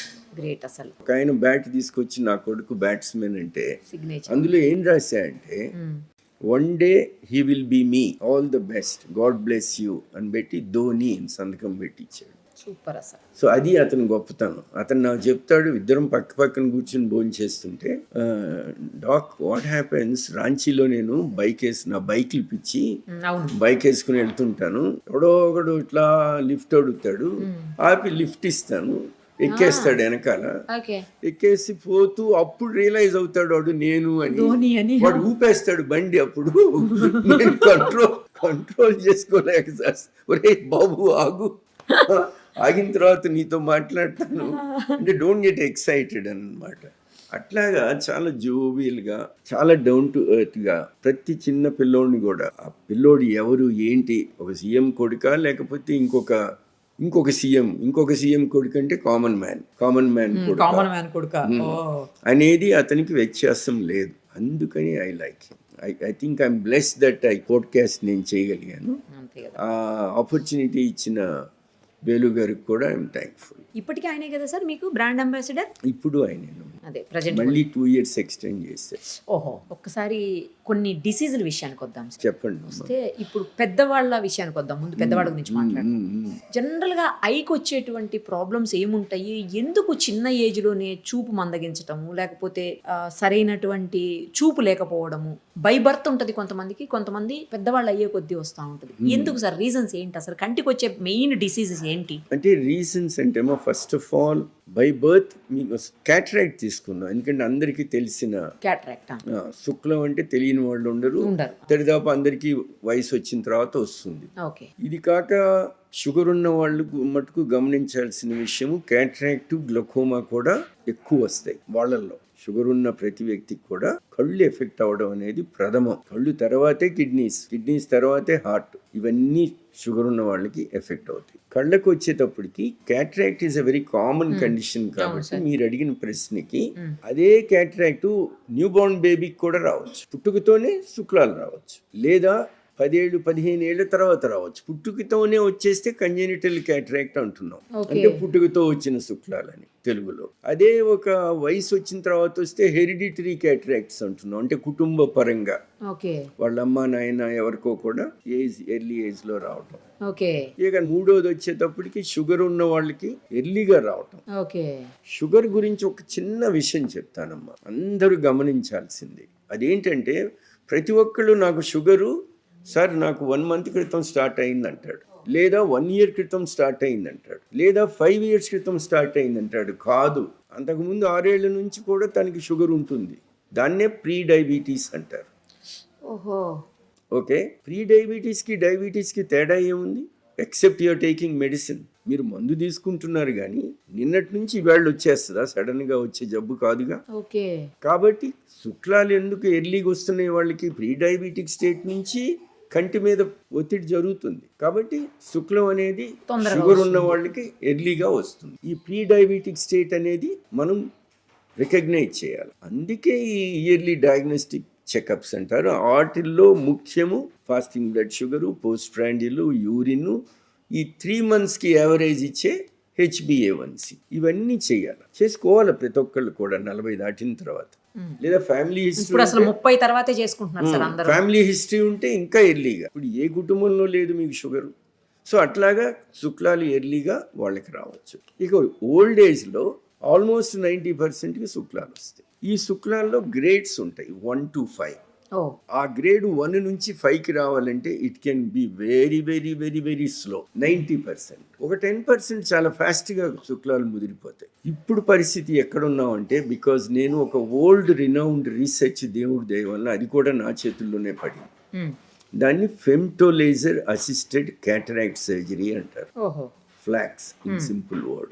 ప్రపంచంలో అమెరికన్స్ కి డాక్టర్ స్టీవ్ స్లేడ్ చేశాడు, జర్మన్స్ కి నేను ఇండియాలో హైదరాబాద్ లో చేశాను. జర్మన్స్ వచ్చి ఇక్కడ 6 months పార్క్ హోటల్లో ఉండి మేము కలిసి చేసిన most successful proto device research in Hyderabad, in Telangana, in India. అది చేసిన తర్వాత ప్రెసిషన్ ఇంకా చాలా పెరిగిపోయింది, కాస్ట్ కూడా పెరిగిపోయింది. ఇది అందరికీ అందుబాటులో ఉండే టెక్నాలజీ కాదు. కాకపోతే శుక్లము ఈ రోజున 10-15 వేలకి చేయొచ్చు, 3-4 లక్షలకి చేయొచ్చు ఒక్కొక్క కంటికి. అంత టెక్నికల్గా మారిపోయింది అనమాట. అదృష్టం కొద్దీ టెక్నాలజీ వచ్చేటప్పటికి అది నా డొమైన్. ఆ టెక్నాలజీనే నేను మన అబ్దుల్ కలాం గారి చేతి ద్వారా నేను ఇనిషియేట్ చేశాను మన దేశంలో. అంటే ఓపెన్ చేయించాను అది డివైస్ తయారైన తర్వాత. సో ఈ రకంగా మీకు శుక్లం అనేది చిన్న పసిపాపకు వచ్చినా, పెద్దవాళ్ళకి వచ్చినా, షుగర్ ఉన్న వాళ్ళకి ఎర్లీగా వచ్చినా, ఎవరికి వచ్చినా ట్రీట్మెంట్ ఒకటే, ఆపరేషన్. శుక్లం అంటే ఏంటి? మీ కెమెరాలో లెన్స్ ఎట్లా ఉంటుందో అట్లాంటిది కంటిలో ఉండే లెన్సు, దాని క్లారిటీ పోవటం. కాబట్టి మనం కొత్త లెన్స్ పెడతాం విత్ క్లారిటీ, ఆర్టిఫిషియల్ లెన్స్. అది శుక్లం ఆపరేషన్. సో కాబట్టి ఆ పెట్టే విధానంలో రకరకాల పద్ధతులు, మాన్యువల్ అంటాం, అంటే మా చేతులతో చేసే పెట్టేది. ఇన్ని సంవత్సరాల చేతులే కదా, ఇప్పుడు రోబోటిక్ విత్ లేసర్స్. సో ఈ రకంగా మీకు శుక్లం అట్లా అయితే. ఇక గ్లకోమా చూడండి. ఈ రెండిటి గురించి, ముఖ్యంగా గ్లకోమా గురించి, డయాబెటీస్ గురించి ఎందుకు చెప్పానంటే అమ్మా, they are silent killers of eyesight. అంటే చాలా స్లోగా మనకి తెలియకుండా చూపుని తీసేస్తాయి, తగ్గించేస్తాయి, తీసేస్తాయి. అండ్ పోయింది తిరిగి రాదు. కాబట్టి prevention is better than cure. కాబట్టి వాళ్ళందరూ కూడా ప్రతి ఒక్కళ్ళు ప్రతి 6 నెలలు కంటి పరీక్ష చేయించుకోవాలి. ఎక్కడన్నా చేయించుకోండి, కానీ ప్రతి 6 నెలలు చేయించుకుంటే అప్పుడు డాక్టర్స్ ఎర్లీగా పట్టుకుని ఎర్లీగా ట్రీట్ చేసి దాన్ని ముదరకుండా చూస్తే చూపు తగ్గిపోదు. సో కాబట్టి ఎవ్రీ 6 months వీళ్ళకి ఇంపార్టెంట్ అయితే, మీకు నాకు ఏ ప్రాబ్లము లేని లాంటి వాళ్ళకి ఎవ్రీ ఇయర్ ఐ ఎగ్జామినేషన్ అనేది మ్యాండేటరీ. నేను ఇంగ్లాండ్లో ఉంటే అక్కడ దరిదాపు 70 కోట్ల మంది జనం ఉంటే వాళ్ళు నేషనల్ హెల్త్ ద్వారా అందరికీ ఇయర్లీ ఎగ్జామ్ మ్యాండేటరీ, ఫ్రీ కాదు, కంపల్సరీ. ఎందుకు? గవర్నమెంటే ఖర్చు పెడుతుంది పేషెంట్, కనుక్కోవడానికి గవర్నమెంటే, ట్రీట్మెంట్ ఇవ్వడానికి గవర్నమెంటే. కాబట్టి మనం ఖర్చు తగ్గించుకున్నాం అనే పద్ధతికి వచ్చి వాళ్ళు ఇయర్లీ పరీక్ష చేసేసి ముందే పట్టుకుని ట్రీట్ చేసేస్తారు. ఇంకప్పుడు వాళ్ళ ఫర్దర్ ఖర్చు తగ్గుతుంది. ఆ విధానంలో అట్లా చేస్తున్నారు అనమాట. కాబట్టి ఈ 3 జబ్బులు ముఖ్యంగా, these have nothing to do with నేను తీసుకొచ్చిన లేసిక్, కళ్ళజోడు లేకుండా చేయటం. They are not that important. These are very important. ఇది అందరు ప్రతి కంటి డాక్టర్ చేసే పని. ప్రతి మనిషి కంటిలో ప్రెషర్ ఉంటుందని అసలు ఎవరికి తెలియదు. ఇప్పుడు బీపీ అంటే మీరు చెప్పండి నాకు, బీపీ ఎంత? నార్మల్ బీపీ 120/80 అని ఫెంటాస్టిక్ చెప్పారు. డాక్టర్ కూడా ఎంత కరెక్ట్ నంబర్ చెప్పలేడు. ఇప్పుడు 130, 140 కూడా తీసుకుంటున్నారు సార్. అది నార్మల్ అంటున్నారు. కంటి ప్రెషర్ చెప్పండి. No sir, I don't know. మరి చూడండి, అంటే కంటిలో ప్రెషర్ ఉంటుందని ఎవరికి తెలియదు. అది 21 millimeters ఆఫ్ మెర్క్యూరీ కింద ఉండాలి. 120/80 కింద ఉంటే నార్మల్ బీపీ. 120/80 ఉంటేనే మనం వాడికి బీపీ ఉందిరా అంటాం, అంతే కదా. అలానే కంటిలో ప్రెషర్ 21 కింద ఉండాలి. 21 కి కింద ఉండాలి. పెరిగింది అంటే అది గ్లకోమా, తెలుగులో నీటి కాసులు. మరి ఇప్పుడు మనం బీపీ ఆపరేటర్ తోటి చెక్ చేస్తే ఇది తెలుస్తుంది సార్, ఇది ఎలా తెలుస్తుంది కంటి? ఫెంటాస్టిక్ క్వశ్చన్ అమ్మ, వెరీ గుడ్ క్వశ్చన్. ఎందుకంటే తెలియదు, ఏం చేయాలి మరి తెలుసుకోవాలంటే కంటి డాక్టర్ని చూడాలి, చెకప్ చేయించుకోవాలి. మా మరి ఊరు అది ఎప్పుడెప్పుడు నర్సరావుపేటలో చేయించుకోవాలి? ప్రతి సంవత్సరం, ప్రతి సంవత్సరం. జీవితాంతం ఇట్లాంటి బయట పెట్టుకోవడానికి. Okay okay. These are the silent conditions. మరి ఇవి తెలియాలి అంటే మీరన్నట్లు బీపీ ఆపరేటర్స్ లాగా ఇంట్లో పెట్టుకుని చేసుకునేది లేదు కాబట్టి లేదు గనక మనము కంటి డాక్టర్ని చూడాలి. చూస్తే వెంటనే తెలిసిపోతుంది. 21 పైన ఏ మాత్రం పెరిగిందన్నా కూడా కేర్ఫుల్ గానే ఉండాల్సిన అవసరం. లేకపోతే యూ గో బ్లైండ్ అమ్మ, స్లోగా బ్లైండ్, టోటల్లీ బ్లైండ్. నా రూమ్ లోకి ఒక పక్కన భార్య, ఒక పక్కన తల్లి, ఒక 40 ఏళ్ళేడోడిని చెరొక చెయ్యి పట్టుకుని నడిపించుకుంటూ వస్తుంటే ఎంట్రన్స్ లోనే నాకు తెలిసిపోద్ది ఇది గ్లకోమా, నీటి కాసులు. నేనేం చేయలేను, ఏమీ చేయలేడు, ఏ కంటి డాక్టర్ ఏం చేయలేడు. చూపు పోయిందంటే పోయినట్లే. కాబట్టి ప్రివెన్షన్ అంటే ఇయర్లీ ఎగ్జామినేషన్. ఎస్పెషలీ మన కుటుంబంలో, మన పేరెంట్స్ తరఫున కానీ, మన తాతలు, నానమ్మలు, మేనమామలు ఎవరి తరఫున ఎక్కడున్నా కూడా, అసలు లేకపోయినా కూడా ఇయర్లీ ఎగ్జామినేషన్ ఈజ్ మ్యాండేటరీ. మనం ఇన్నిటికి ఖర్చు పెడతాం. అవును సార్, కరెక్ట్. ఇప్పుడు మన కారు తీసుకుంటుంటే సర్వీసింగ్ ఎవ్రీ ఇయర్ చేయిస్తున్నాం. కళ్ళకు కూడా సర్వీసింగ్ చేయించండి ఇయర్లీ ఒకసారి. అప్పుడు ఏ ఏజ్ నుంచి చేయించుకోవాలి సార్ కళ్ళకైతే? నేనైతే ఫ్యామిలీ హిస్టరీ ఉంటే 30th year నుంచి చేయాలమ్మా. ఫ్యామిలీ దానికన్నా కూడా అసలు ఎందుకు 5వ సంవత్సరం నుంచి ప్రతి చైల్డ్కి, మనిషి బ్రతికినన్నాళ్ళు ఎవ్రీ ఇయర్ కంటి పరీక్ష ఈజ్ ఇంపార్టెంట్. 5 years ఏజ్ నుంచే. 5 years ఏజ్. 5 years పాప బాబు మీకు ఎట్లా చెప్తాడు నాకు కనపట్టలేదని? అవును, కరెక్ట్. మనమే అర్థం చేసుకోవాలి. ఎవరి బాధ్యత కనుక్కోవాల్సింది? ఇంట్లో వాళ్ళ బాధ్యత కదా. మీరు తీసుకెళ్తే డాక్టర్ చూసి కళ్ళజోడు పెట్టుకోవాలమ్మా, ఇంక ఇక్కడ నుంచే కొద్దిగా చూపు తక్కువ ఉంది, -power ఉంది అని కళ్ళజోడు ఇస్తారు. ఆ కళ్ళజోడు పెట్టుకుంటే కూడా ఉపయోగాలు చెప్తాను. ధోని గురించి మాట్లాడుకున్నాం. ధోని 5 ఏళ్ళప్పుడు వాళ్ళ తల్లిదండ్రులకి చెప్పలేక కళ్ళజోడు ఉందని, పవర్ ఉందనుకోండి, క్రికెటర్ అయ్యేవాడా? కాదు, చెస్ ప్లేయర్ అయ్యేవాడు. ఎందుకంటే దగ్గర మనిషి కనపడే దాని మీదే ఇంట్రెస్ట్ తీసుకుంటాడు. -power ఉన్నప్పుడు దగ్గర కనపడుతుంది, దూరం కనపడదు. బాల్ దంతే అది ఎక్కడికో మాయం అవుతుంది, తెలియదు అసలు. మన మీదకి వచ్చే బాల్ కనపడదు. దే ఆర్ మయోప్స్ అంటారు, అంటే short sighted people. Short sight అంటే దగ్గర కనపడుతుంది, దూరం కనపడదు. లాంగ్ సైట్ అంటే దూరం కనిపిస్తుంది, దగ్గర కనపడదు. ఒక వయసు వచ్చిన తర్వాత దూరం దగ్గర కూడా కనపడదు లాంగ్ సైట్ వాడికి. కనీసం షార్ట్ సైట్ వాడికి జీవితాంతం దగ్గర కనపడదు. ఇన్ని కిటుకులు ఉంటాయి, తెలియని విషయాలు. అంత చిన్న కంటి గురించి ఇది నేను అవేర్నెస్ చేసింది. నేను చేసింది వచ్చినప్పుడు ఏమన్నానంటే, కొంతమంది డాక్టర్లు, నేను విజయవాడకి వెళ్ళినప్పుడు, డాక్టర్ గారు మీరు రావద్దు, మీరు వస్తే మా ప్రాక్టీస్ దెబ్బతింటుంది అన్నారు. అంటే నేను చెప్పా, సాంబశివరావు రాజు గారు పాపం లేరు ప్రస్తుతం, కీర్తిశేషులు. నేను వెళ్ళిన రోజున మోస్ట్ ప్రామినెంట్ డాక్టర్స్ చాలా ఫ్రెండ్లీ, నాకు మీరు రావద్దు నవ్వుతూనే చెప్పారు, మీరు వస్తే మా ప్రాక్టీస్ పోద్దంటే, నేను 1 year ఉంటాను, 1 year తర్వాత మీరు వచ్చి చెప్తే నేను వెళ్ళిపోతానని చెప్పాను. సరే అన్నారు. 1 year అయిన తర్వాత మీట్ అయ్యాం. మరి ఏంటి వెళ్ళిపోనా అంటే, అమ్మమ్మ వద్దు సార్, మీరు వచ్చిన తర్వాత మాలో చైతన్యం వచ్చి మీతో కంపీట్ చేయటానికి మేము కూడా టెక్నాలజీని అప్గ్రేడ్ చేసుకుని వచ్చిన ప్రతి పేషెంట్కి చెప్తున్నాము, ఆయన దగ్గర ఉన్నన్ని మా దగ్గర ఉన్నాయా భలేవాడి, ఇంకా 4 రూపాయలు తక్కువకు చేస్తాను, పోకండి ఆయన దగ్గరికి అని మీ దగ్గరికి రాకుండా మేము ప్రోగ్రెస్ అయ్యాము, మీరు వెళ్ళొద్దు సార్ అంటే పాజిటివ్ గా తీసుకున్నారు దాన్ని. అంతే కదా, అంటే వాళ్ళు కూడా టెక్నికల్ గా పెరిగారు. అంతే కదా. నాకు కావాల్సింది అది. వచ్చిన ప్రతి పేషెంట్ కి వాళ్ళు అడగకుండా ప్రెషర్స్ చెక్ చేయాల్సిన బాధ్యత మంది. ఆ సిస్టమ్ ని ఇంట్రడ్యూస్ చేయాలి. సో నేను వెళ్ళటం వల్ల ఆ ఉపయోగం వస్తుంది. అంతేగాని అక్కడికి వెళ్ళి వాళ్ళ జీవితాలు జరగొట్టి, వాళ్ళ ప్రాక్టీసులు జరగొట్టి, వాళ్ళ గురించి చెడుగా మాట్లాడడం అది నా పద్ధతి కాదు. Right sir. ఇప్పుడు ఇంకొక చిన్న డౌట్ సార్ నాకు ఏంటంటే, మీరు భూతద్దాలుండి కళ్ళు సరిగా కనిపించిన వాళ్ళకి లేసిక్ సర్జరీ తోటి వాళ్ళు క్లియర్ చేసేస్తున్నారు, కళ్ళజోడు తీసి పడేస్తున్నారు, ఇంకా అవసరం లేకుండా అయిపోతుంది వాళ్ళ లైఫ్లో. అవునమ్మా. కానీ ఇప్పుడు దగ్గర చదివేదానికి కొంచెం ఇబ్బంది పడే వాళ్ళు ఉంటారు సార్ ఏజ్ పెరిగిన తర్వాత. వీళ్ళకి కూడా లేసిక్ లేదా లేజర్ సర్జరీస్ వీళ్ళకి ఏమైనా చేయటానికి అవకాశం ఉంటుందా, అలా ఉండదా?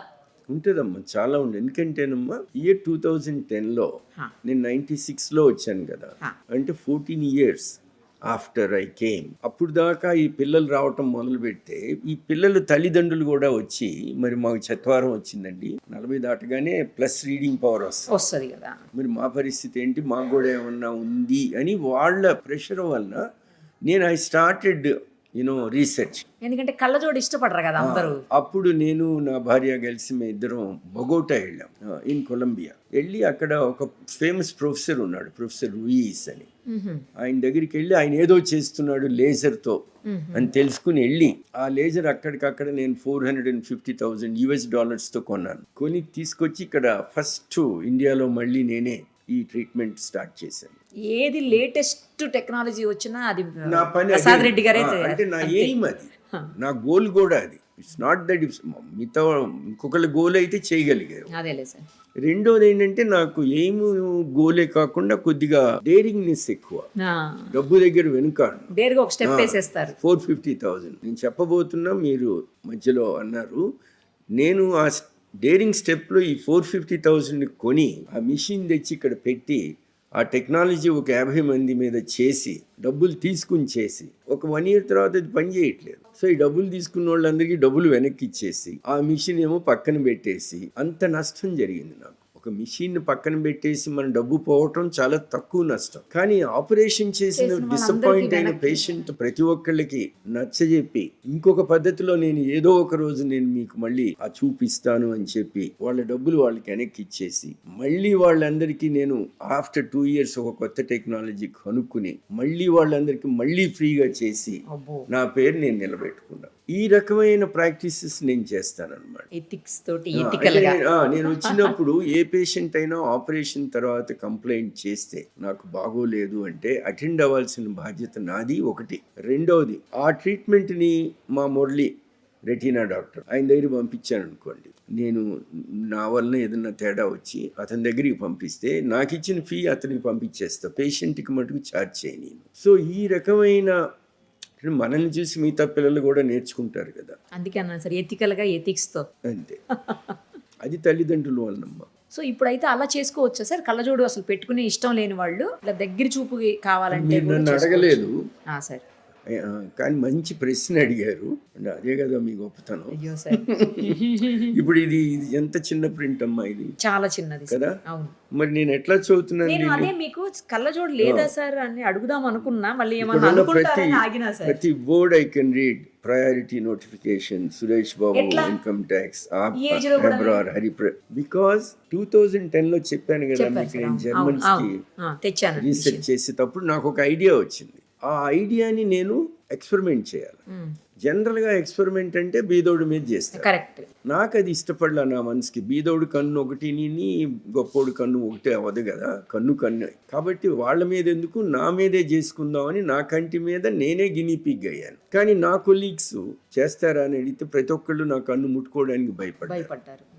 నన్ను డీర్ వ్యాలీకి ఇన్వైట్ చేశారు లెక్చర్కి. అక్కడ చెప్పాను కదా ఇందాక, స్టీవ్ స్లేడ్ అని ఆయన అమెరికాలో హ్యూస్టన్లో, ఆయనకి చెప్పాను ఈ పరిస్థితి ఇట్లా, నాకు ఒక ఐడియా ఉంది కానీ నాకు నేను చేసుకోలేను కదా, మరి నువ్వు చేస్తావా అంటే ఆయన ఉన్ననాడు, నిజంగా నీకు మెంటలే, ఎందుకంటే మీ డాక్టర్ లాగానే అసలు కంటి డాక్టర్ అట్లాంటి ఎక్స్పెరిమెంట్స్ చేయకూడదు అన్నాడు. నీకెందుకయ్యా అంటే, మరి ఈ కన్ను పోతే ఏం చేస్తావా అన్నాడు. ఇది పోతే ఇది ఉంది కదా, అందుకే కదా 2 ఇచ్చాడు దేవుడు అంటే, సర్లేరా నీతో నేను మాట్లాడలేను, నాతో పాటు నువ్వు హ్యూస్టన్ రా చేస్తా అన్నాడు. సో నేను ఆయనతో హాయిగా డీర్ వ్యాలీలో 2 days కాన్ఫరెన్స్ అయిపోగానే ఇద్దరం కలిసి వెళ్ళి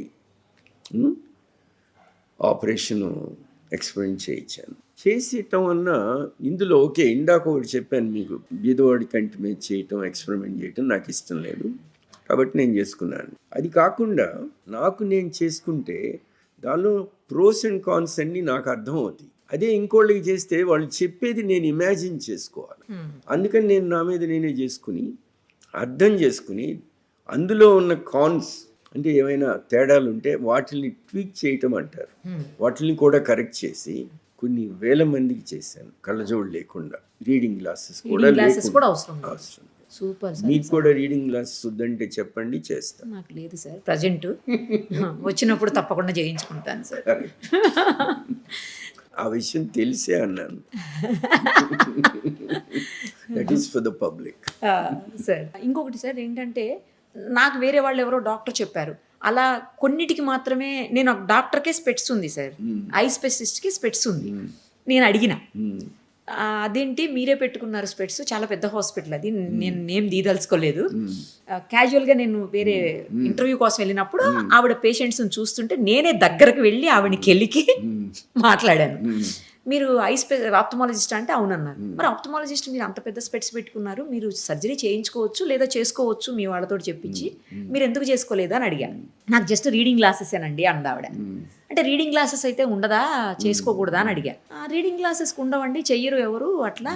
ఇప్పుడే చెప్పాను అదే కదా నాకు అర్థం కాకనే ఇప్పుడు మిమ్మల్ని అడిగినా సార్. అందుకే ఉంటదమ్మా, కానీ చెప్తాను. అందరికి చేత కాదా? Again you asked a very good question sir. ఎందుకంటే నేను లేసిక్ పిఆర్కే 1991లో నేను ఇంగ్లాండ్లో స్టార్ట్ చేశాను కళ్ళజోడు తీయటం లేజర్ ద్వారా, ఎక్సైమర్ లేజర్స్ అంటారు. ఆ చేసిన రోజున ఆప్టోమెట్రిస్ట్ అంటారు కదా, అంటే ఆప్టికల్ షాప్స్ పెట్టుకుంటారు కదా. అంటే ఇప్పుడు నేను కళ్ళజోడు లేకుండా తీసే ప్రక్రియ తీసుకొచ్చానంటే ఇంకెవరు కళ్ళజోడు పెట్టుకోరు అనేది వాళ్ళ ఉద్దేశం. ఓహో, భయపడిపోయారు.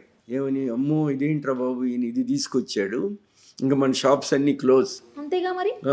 కానీ మనిషి మనసు అట్లా ఉండదు. లేజర్ అంటే డాక్టర్ మీద నమ్మకంతో చేయించుకునే వాళ్ళు ఉంటే, లేజర్ అంటే భయపడే వాళ్ళే ఎక్కువ మంది ఉంటారు.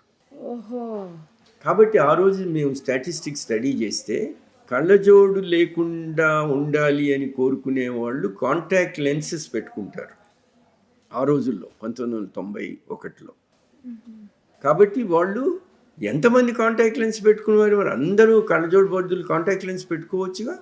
కాంటాక్ట్ లెన్స్ అంటే చిన్న అలా అంటించుకుంటారు, అదే కదా సార్. అది ప్రక్రియ అయితే ఉంది కదా, ఉంది విధానం ఉంది కదా. ఆ విధానం రెవల్యూషన్ గా ప్రపంచంలోకి ఆ రోజు వచ్చినప్పుడు మరి అందరూ కళ్ళజోడు ఎందుకు వదిలేలా? కరెక్టే కదా. ఓకే, ఓన్లీ 2% కాంటాక్ట్ లెన్స్ పెట్టుకున్నారు. తర్వాత మేము ఆ లేజర్స్ వచ్చిన తర్వాత కళ్ళజోడు పెట్టుకునే వాళ్ళు రాలేదు, కాంటాక్ట్ లెన్స్ పెట్టుకునే వాళ్ళు వచ్చారు. ఓకే, అంటే మనిషి మనసు ఈ రకంగా ఉంటుంది, అలా ఆలోచిస్తారు. ప్రతి ఒక్కళ్ళు చేయించుకోరు. ఈ treatment is not for everybody. ఈ ట్రీట్మెంట్ ఎవరైతే వాళ్ళు గట్టిగా నమ్ముతారో, ముందు డాక్టర్ మీద నమ్మకం ఉండాలా, తర్వాత టెక్నాలజీ మీద నమ్మకం ఉండాలా, తర్వాత అసలు నా కంటి జోలికి నేను ఎందుకు వెళ్ళాలా. ఎందుకంటే there are no operations without complications అమ్మా, and there are no operations without side effects. కాబట్టి కళ్ళజోడు పెట్టుకుంటే మీకు ఆ ఇబ్బందులే ఉండవు కదా, సైడ్ ఎఫెక్ట్స్ ఉండవు. కాబట్టి నేను ఇక్కడ మీ సుమన్ టీవీ ద్వారా వచ్చి అందరూ మీరు కళ్ళజోడు లేకుండా చేయించుకోండి రండి రండి అని నేను అనట్లేదు. ఎవరైతే కావాలని కోరుకుంటారో వాళ్ళకి నేను ఉన్నాను, నాలాంటి వాళ్ళు ఉన్నారు అని చెప్తున్నాను, కానీ అందరికీ కాదు. అదే సార్, అర్థమైంది. అంత దానికి దేనికమ్మా. ఇప్పుడు స్టెంట్ ఉంది, నేను మొన్న 9 months ago I had stent done. చేయించుకున్నప్పుడు ఐ హ్యాడ్ ది చాయిస్. ఇప్పుడు నా వయసుకి ఇప్పుడు I'm already 76 plus 77 running. 76 years sir మీకు? అవునమ్మా. అయ్యో బాబోయ్, సో యాక్టివ్ ఉన్నారు, అసలు అలా లేనే లేరు sir. I know, shocking news నాకు ఇది. Sports, golf. అదే నెక్స్ట్ మీరు అంత బాగా పాజిటివ్ మైండ్. Exactly sir. నేను నిమిషం క్రితం ఏం జరిగిందో నాకు అనవసరం. నేను I only think about the future, what more can I contribute. Super sir అసలు మీరు. అంతే. కాబట్టి నాకు అసలు స్ట్రెస్ ఉండదు. The only stress I have is operative stress. అదొక్కటే ఉంటుంది. అది కూడా ఎందుకంటే నేను ఎక్కువ నా మనసు వాళ్ళ మీద ఉంటుంది కాబట్టి నేను వాళ్ళు డిశ్చార్జ్ అయ్యేదాకా నేను వాళ్ళ గురించే తప్పిస్తుంటా, అక్కడ స్ట్రెస్ వస్తుంది. సో కాబట్టి మనము each of us are different అమ్మా. అసలు నేను మరి హాయిగా పాలిటిక్స్ లో ఉండకుండా అదే కదా ఎందుకు వచ్చినట్లు ఇక్కడికి కష్టం. అవును సార్, అవును. ఇవంతా దేవుడి నిర్ణయాలు. దేవుడి నిర్ణయం సార్, 100% దేవుడి నిర్ణయం. ఏదైతే ఎంతమందికి మీరు చూపు ప్రసాదించి ఎన్ని జీవితాలు బాగు చేయడానికో మిమ్మల్ని ఇక్కడ తీసుకొచ్చినట్టున్నాడు సార్ దేవుడు. లేటెస్ట్ టెక్నాలజీని ఇన్నోవేట్ చేసుకుంటూ ఇబ్బంది లేనటువంటి పరిస్థితులు, ప్యూర్ బ్లెస్సింగ్. మరి ఇబ్బంది ఉండకుండా చేస్తున్నారు కదా సార్ మీరు. ఇప్పుడు ఎంత టైం పడుతుంది సార్ ఏ సర్జరీ అయినా మీకు? అంటే ఇప్పుడు ఈ గ్లాసెస్ తీసేసి అప్రాక్సిమేట్లీ అరౌండ్ 10 to 15 minutes పడుతుంది. వెరీ స్లోగా ప్రిసిషన్గా చేసే డాక్టర్కి ఒక 15 minutes పడితే, చాలా ఫాస్ట్గా చేసి ఏదో నేను ఫాస్ట్ సర్జన్ని అనిపించుకునే డాక్టర్కి 10 నిమిషాలు పట్టవచ్చు. ఇంకొకళ్ళు నేను 5 నిమిషాల్లో చేస్తానంటాడు. ఇంకోటి నేను 3 నిమిషాల్లో చేస్తాను. నువ్వు ఎన్ని నిమిషాల్లో చేస్తావో కాదని నేను అంట. నువ్వు పర్ఫెక్ట్గా చేసావా లేదా, నీ పేషెంట్ హ్యాపీగా ఉన్నాడా లేదా, there should not be a complaint if you operate. That is when you are success. ఇప్పుడు మన దగ్గర చేసే ఏ ఆపరేషన్ అయినా రోబోటిక్ చేస్తున్నారా sir? Again it's a good question అమ్మా. సార్ డబ్బు వ్యవహారం కదా, ఇది డబ్బుతో కూడిన విషయం. టెక్నాలజీ అనేది ఈజ్ ఎక్స్పెన్సివ్. ఓకే, ఆర్థికంగా ఎవరైతే తట్టుకోగలరో వాళ్ళకే చేస్తాం. ఓకే. కానీ ఒక చిన్న విషయం ఏంటంటే, కొంతమందికి ఇంట్యూమసెంట్ క్యాటరాక్ట్స్ అని ఉంటాయి.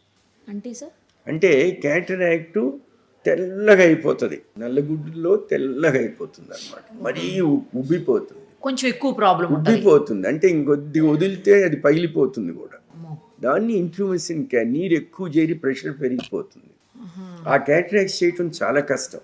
ఓకే, అది మటుకు బీదోళ్లలో వచ్చినా కూడా ఆ ఖర్చు మేము మా మీద వేసుకుని వెరీ గుడ్ వాళ్ళకి మటుకు ఫ్రీగా చేస్తాం. Very good very good. But otherwise మిగతా rich people, medicine is like robbing the rich and giving it to the poor అమ్మ. మెడిసిన్ ఇండియాలో ఎందుకంటే, కానీ ఆ మాట కన్నా మంచి మాట ఏం చెప్తానంటే, డబ్బున్న ప్రతి ఒక్కడు ఫుల్ పే చేస్తాడు, అసలు అడగడు. ఓకే సార్ ఇది 2.5 lakhs 3 lakhs అంటే 2.5 lakhs 3 lakhs మన మొహాన్ని పడేసి నాకు ప్రెసిషన్ కావాలా, బెస్ట్ ట్రీట్మెంట్ కావాలని అడుగుతాడు. కానీ తనకి తెలియకుండా తను చేసే మేలు ఏంటంటే, ఆ డబ్బునే మేము వీళ్ళకి ఉపయోగిస్తాం. అంతే కదా, we're not robbing the rich, we're giving technology to the rich, the best to the rich and using the profits for the poor. In between మనకు కూడా కావాలి కదా. ఎవరు బ్రెడ్ అండ్ బటర్ లేకుండా బతకలేము. ముందు కంచెంలో ఉన్న తిండితో కడుపు నిండితే కదమ్మా తర్వాత మనము ఈ what are all charities we do. Charity చేయాలంటే ముందు మన కడుపు నిండాలి కదా, నిండిన తర్వాత మనకి చారిటీ. కరెక్ట్ చెప్పారు. ఎంత పెద్ద యాక్టర్ అయినా డాక్టర్ అయినా బిగినింగ్ టైంలో చేయలేడు. అంతే కదా సార్. చాలా మంది ఎక్స్ సీఎంలకు కూడా మీరు సర్జరీస్ చేశారు, చాలా మంది సెలబ్రిటీస్ కి చేశారని చేశాను. అది అదృష్టం. ప్రైమ్ మినిస్టర్ ఆఫ్ మారిషియస్ ఇంకా ప్రపంచంలో ఎవరు డాక్టర్లు లేనట్లు నా దగ్గరికి వచ్చాడు. అది దేవుడు పంపించినట్లు వచ్చాడు ఆయన. ఆయనకి ఏంటంటే ఒక కంటిలో రెండు ఆపరేషన్లు చేయాలి. So nobody was willing to touch his eyes. భయపడిపోయారు. ఎందుకు సార్ 2 సర్జరీస్ ఎందుకు చేయాలి? ఆయనకి క్యాటరాక్ట్ ఉంది, గ్లకోమా ఉంది, రెండూ చేయాలి ఒకేసారి. రెండు అది ఈ కంటికి ఒకేసారి రెండు, ఈ కంటికి ఒకేసారి రెండు. Now it's a very popular operation. ఆ రోజుల్లో చాలా ఎర్లీ స్టేజ్లో నేను చేశాను కాబట్టి కొంత ధైర్యం, కొంత నా మీద నాకు నమ్మకం, చేయగలిగిననే నమ్మకం. ఎవరైనా రాజశేఖర రెడ్డి గారికి చేశాను, చాలా మంది చేశాను. యాక్టర్స్కి అయితే ఇక ఆల్మోస్ట్ ఎవ్రీబడి. నైస్ సార్, అసలు సూపర్. నాకు ఒక్కసారి చిన్నపిల్లలు మాత్రం మాట్లాడదాం సార్. ఒకసారి చిన్నపిల్లల గురించే. చిన్నపిల్లల్లో మీరు ఇందాక చెప్పినట్లు బై బర్తే వస్తాయి అని అంటున్నారు. దానికి రీజన్స్ ఏముంటాయి సార్? అసలు చిన్నపిల్లలు ఎందుకు చూపు తక్కువ? రెండు రకాలుగా ఉంటాయమ్మా. ఏంటి? ఒకటి ఇందాక చెప్పాను కదా, ఫస్ట్ ఆఫ్ ఆల్ మన జీవితానికి, మన లైఫ్కి, మీది కానీ నాది కానీ, 2 things that dictate life అమ్మ. నా నమ్మకం అది. అదేంటంటే ది జీన్స్ వీ ఇన్హెరిట్, అంటే తల్లిదండ్రులు మనకిచ్చే జీన్స్. సెకండ్ ఏంటంటే the environment we live in. Environment అంటే మన హ్యాబిట్స్ దగ్గర నుంచి, లైఫ్ స్టైల్ దగ్గర నుంచి అన్నీ దీని కింద వస్తాయి. మన చలిలో బతుకుతున్నావా, ఎండలో బతుకుతున్నావా, అన్నీ కూడా ఎన్వైర్న్మెంట్. సో ఇది ఏమవుతుంది, మీకు మంచి జీన్స్ మీ తల్లిదండ్రులు ఇస్తే మీ చెడు అలవాట్ల వల్ల మీ హెల్త్ మీరు చెడగొట్టుకుంటే అది ఎన్వైర్న్మెంట్ కింద వస్తుంది. కాబట్టి jeans we inherit, environment we don't inherit. But because of environment మనము మన వచ్చే జబ్బులు కానీ లైఫ్ కానీ అన్నీ కూడా డిక్టేటెడ్ బై ది ఎన్వైర్న్మెంట్. ఇప్పుడు మా ఫాదర్ ఉన్నారు, ఈ వచ్చే స్మోకర్. దానివల్ల మేము ఎవరూ స్మోకర్స్ కాలేదు. ఓకే, కానీ ఆయన 72 ఏళ్ళప్పుడు స్ట్రోక్ వచ్చి చనిపోయారు. నా బ్రదర్ ఫ్రెండ్ 35 ఏళ్ళకి స్మోకర్, 35 ఏళ్ళకే చనిపోయాడు. అంటే అర్థం ఏంటి, నా brother friend genes are very weak, మా father genes are very strong. ఇద్దరూ మిస్యూజ్ చేశారు బాడీని. కానీ ఒకడు ఇన్నాళ్ళు బతికాడు, ఇంకొకడు ఇన్నాళ్ళు బతికాడు. సో దీట్లానే పిల్లలకు కూడా, పుట్టిన పసిపిల్లలకు కూడా ఎందుకు జబ్బులు వస్తాయి అంటే, ఒకటి జీన్స్, ఇంకోటి ఎన్వైరన్మెంట్. ఇప్పుడు మీరు అడగొచ్చు ఎన్వైరన్మెంట్ ఎక్కడుంది? అదే మెటబాలిక్. మెటబాలిక్ అంటే శరీరం అనేది ఫార్మేషన్లో బోల్డ్ మినరల్స్ ఉంటాయి, మనలో బోల్డ్ వైటమిన్స్ ఉంటాయి, ఎన్నో రకాల. సరే, కార్బోహైడ్రేట్స్, ప్రోటీన్స్ ఇవన్నీ కామన్గా అందరికీ అర్థమయ్యే విషయాలు. ఇవన్నీ కంపోజ్ చేసి, అంటే బాడీ నిండా ఉండేది మ్యాక్సిమం వాటరే కదా. శరీరం అనేది ఫార్మేషన్లోనే వాటర్ ఎక్కువ ఉంటుంది. కన్ను అయితే అసలు కార్నియాలో ఆల్మోస్ట్ 80 to 90% ఈజ్ వాటర్. అందుకే అది ట్రాన్స్పరెంట్గా ఉంది. దానికి అందుకే బ్లడ్ సప్లై లేదు. ఆ బ్లడ్ సప్లై లేకపోవటం వల్లే మనం క్రిస్టల్ క్లియర్గా ఉండబట్టి చూడగలుగుతున్నాం. మిగతా శరీరం మొత్తం మీరు ఎక్కడ కట్ చేసినా బ్లీడ్ అవుతుంది. కార్నియా అంటే కంటి నల్లగుడ్డి మీద ఉన్న వాచ్ గ్లాస్ లాంటి కార్నియా, మీరు ఒక చిన్న నిక్కు పెట్టినా బ్లీడ్ కాదు, నో బ్లడ్ సప్లై. అప్పుడు మీరు అడగొచ్చు, మరి ఆక్సిజన్ ఎక్కడి నుంచి వస్తుంది? గాలి నుంచి, లిటిల్ బిట్ ఆఫ్ ఫ్లూయిడ్, దాని వెనుకున్న ఫ్లూయిడ్ నుంచి. అందుకే స్నో బ్లైండ్ అంటారు. హిమాలయాస్ ఎక్కేటప్పుడు వాళ్ళు పైకి వెళ్ళే కొద్ది చూపు పోతుంది, ఎందుకంటే ఆక్సిజన్ తగ్గిపోతుంది కదా. సో బయట నుంచి రావాల్సిన ఆక్సిజన్ రావట్లేదు, దీనికి బ్లడ్ సప్లై ఉండదు, సో దే బికమ్ బ్లైండ్. అందుకని వాళ్ళు ఆక్సిజన్ ఫ్లో మీటర్స్ తీసుకెళ్తారు. వాళ్ళు వేసుకునే సూట్లో కాన్స్టెంట్గా కంటి మీదకి ఆక్సిజన్ వెళ్తూనే ఉంటుంది సార్. అవును, కరెక్ట్, సప్లై ఉంటుంది. That's why they don't become blind. అది లేకపోతే మటుకు you become blind. That is called snow blindness. Okay, so ఇలా పిల్లల్లో కూడా ఇలాంటి ప్రాబ్లమే వస్తుంది. కరెక్ట్, మెటబాలిక్ ఇష్యూస్ వలన వస్తుంది అనమాట.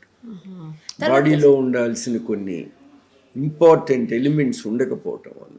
ఓకే సార్, ఇప్పుడు జనరల్గా చిన్న పిల్లల్లో అసలు చాలా తక్కువ చిన్న ఏజ్లోనే ఈ మధ్యన ఐ సైట్ తగ్గిపోవటము, స్పెట్స్ వాడడము, బోర్డు కనపట్టలేదని కంప్లైంట్స్ చేయటం పిల్లలు, ఆ స్కూల్స్లో కూడా ర్యాండమ్గా చెకప్స్లో తెలిసిపోవడము, ఇట్లా చాలా రకాలైనటువంటి ప్రాబ్లమ్స్ వస్తున్నాయి సార్. ఎందుకు? స్క్రీన్ టైమా పెంచటమా వాళ్ళది?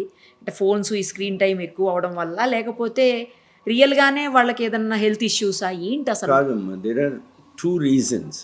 ఒక కారణం ఏంటంటే అవేర్నెస్ పెరిగిపోయింది ఫస్ట్ అండ్ ఫార్మోస్ట్. ఏది తల్లిదండ్రులకి పిల్లలకి పరీక్ష చేయించాలి అనే అవేర్నెస్ పెరిగింది. ఓకే, ఇంతకుముందు మా చిన్నప్పుడు స్కూల్ ఎగ్జామ్ అనేదే లేదు అసలు, ఐ ఎగ్జామ్ అనేది. ఓకే, ఇప్పుడు ప్రతి స్కూల్లో చేయిస్తున్నారు. ఇటుగాక government is playing a major role.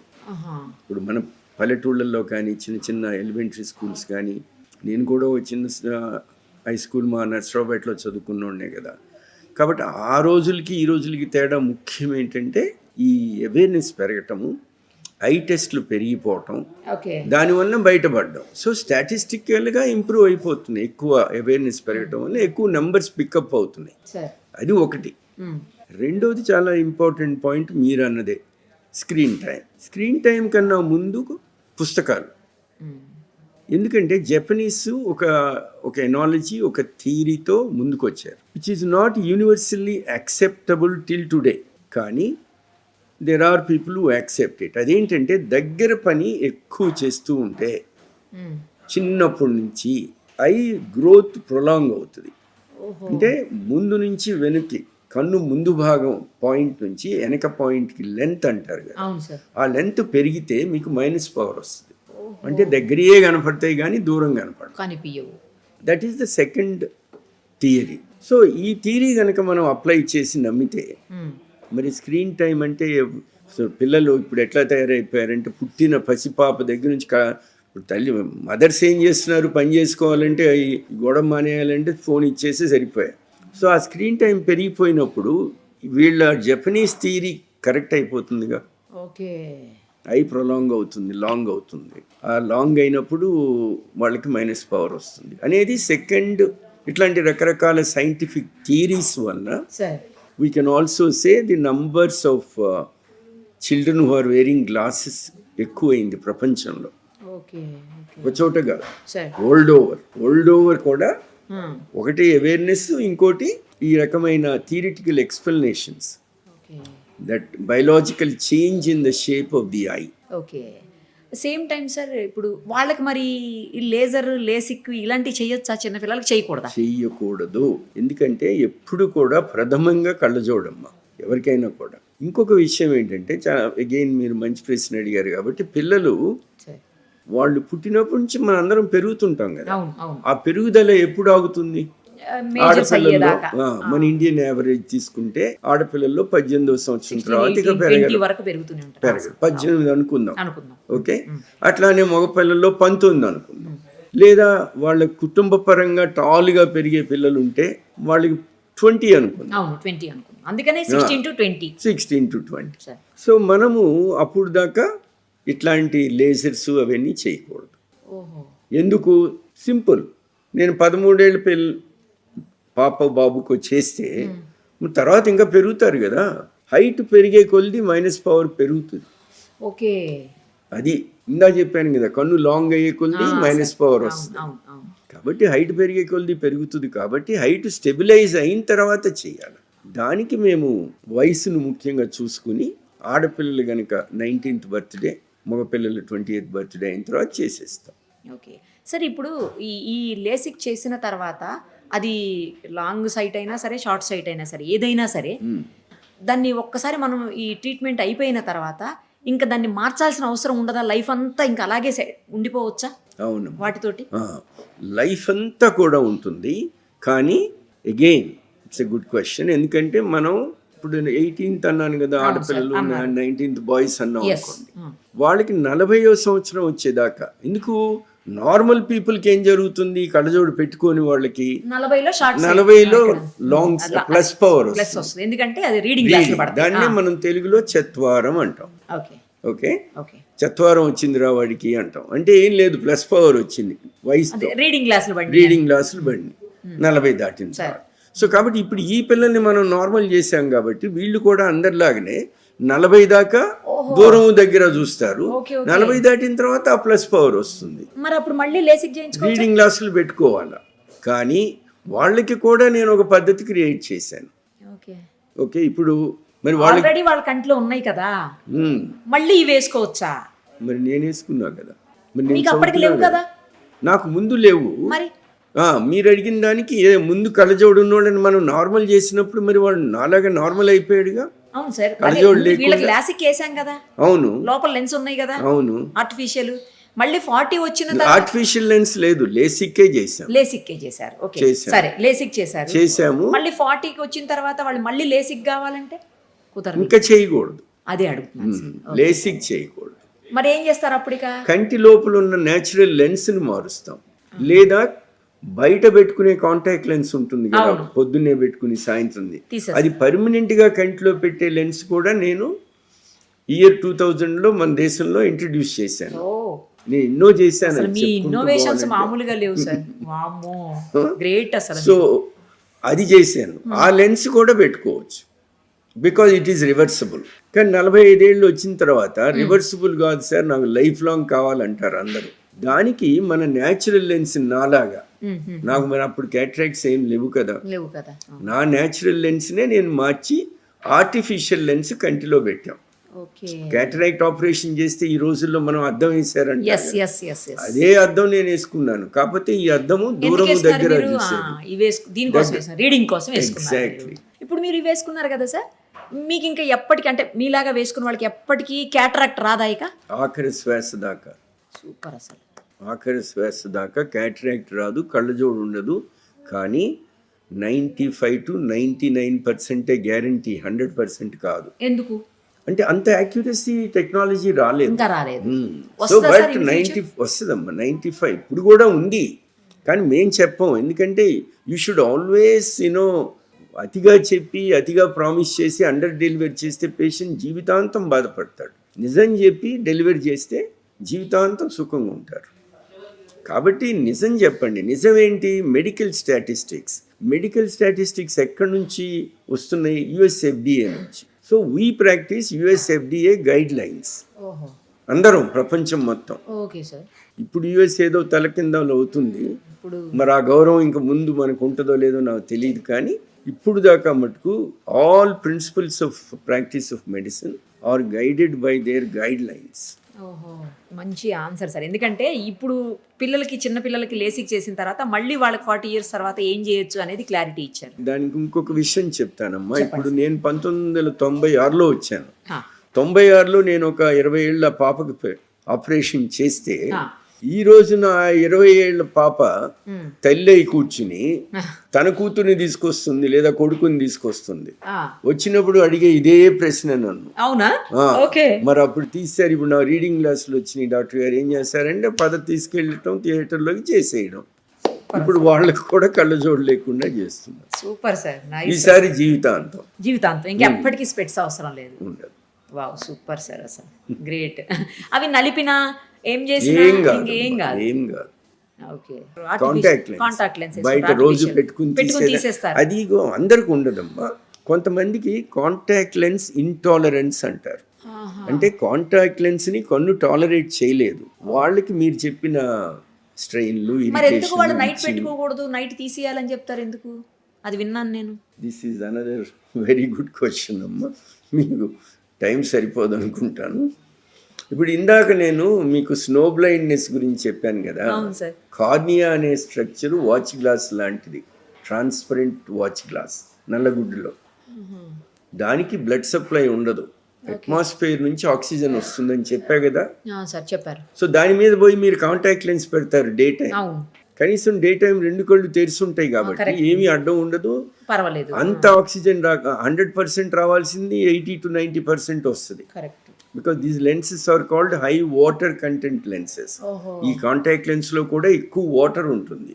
ఆ వాటర్ లో ఆక్సిజన్ వెళ్ళి ఆ ఆక్సిజన్ సప్లై అవుతుంది. ఓకే.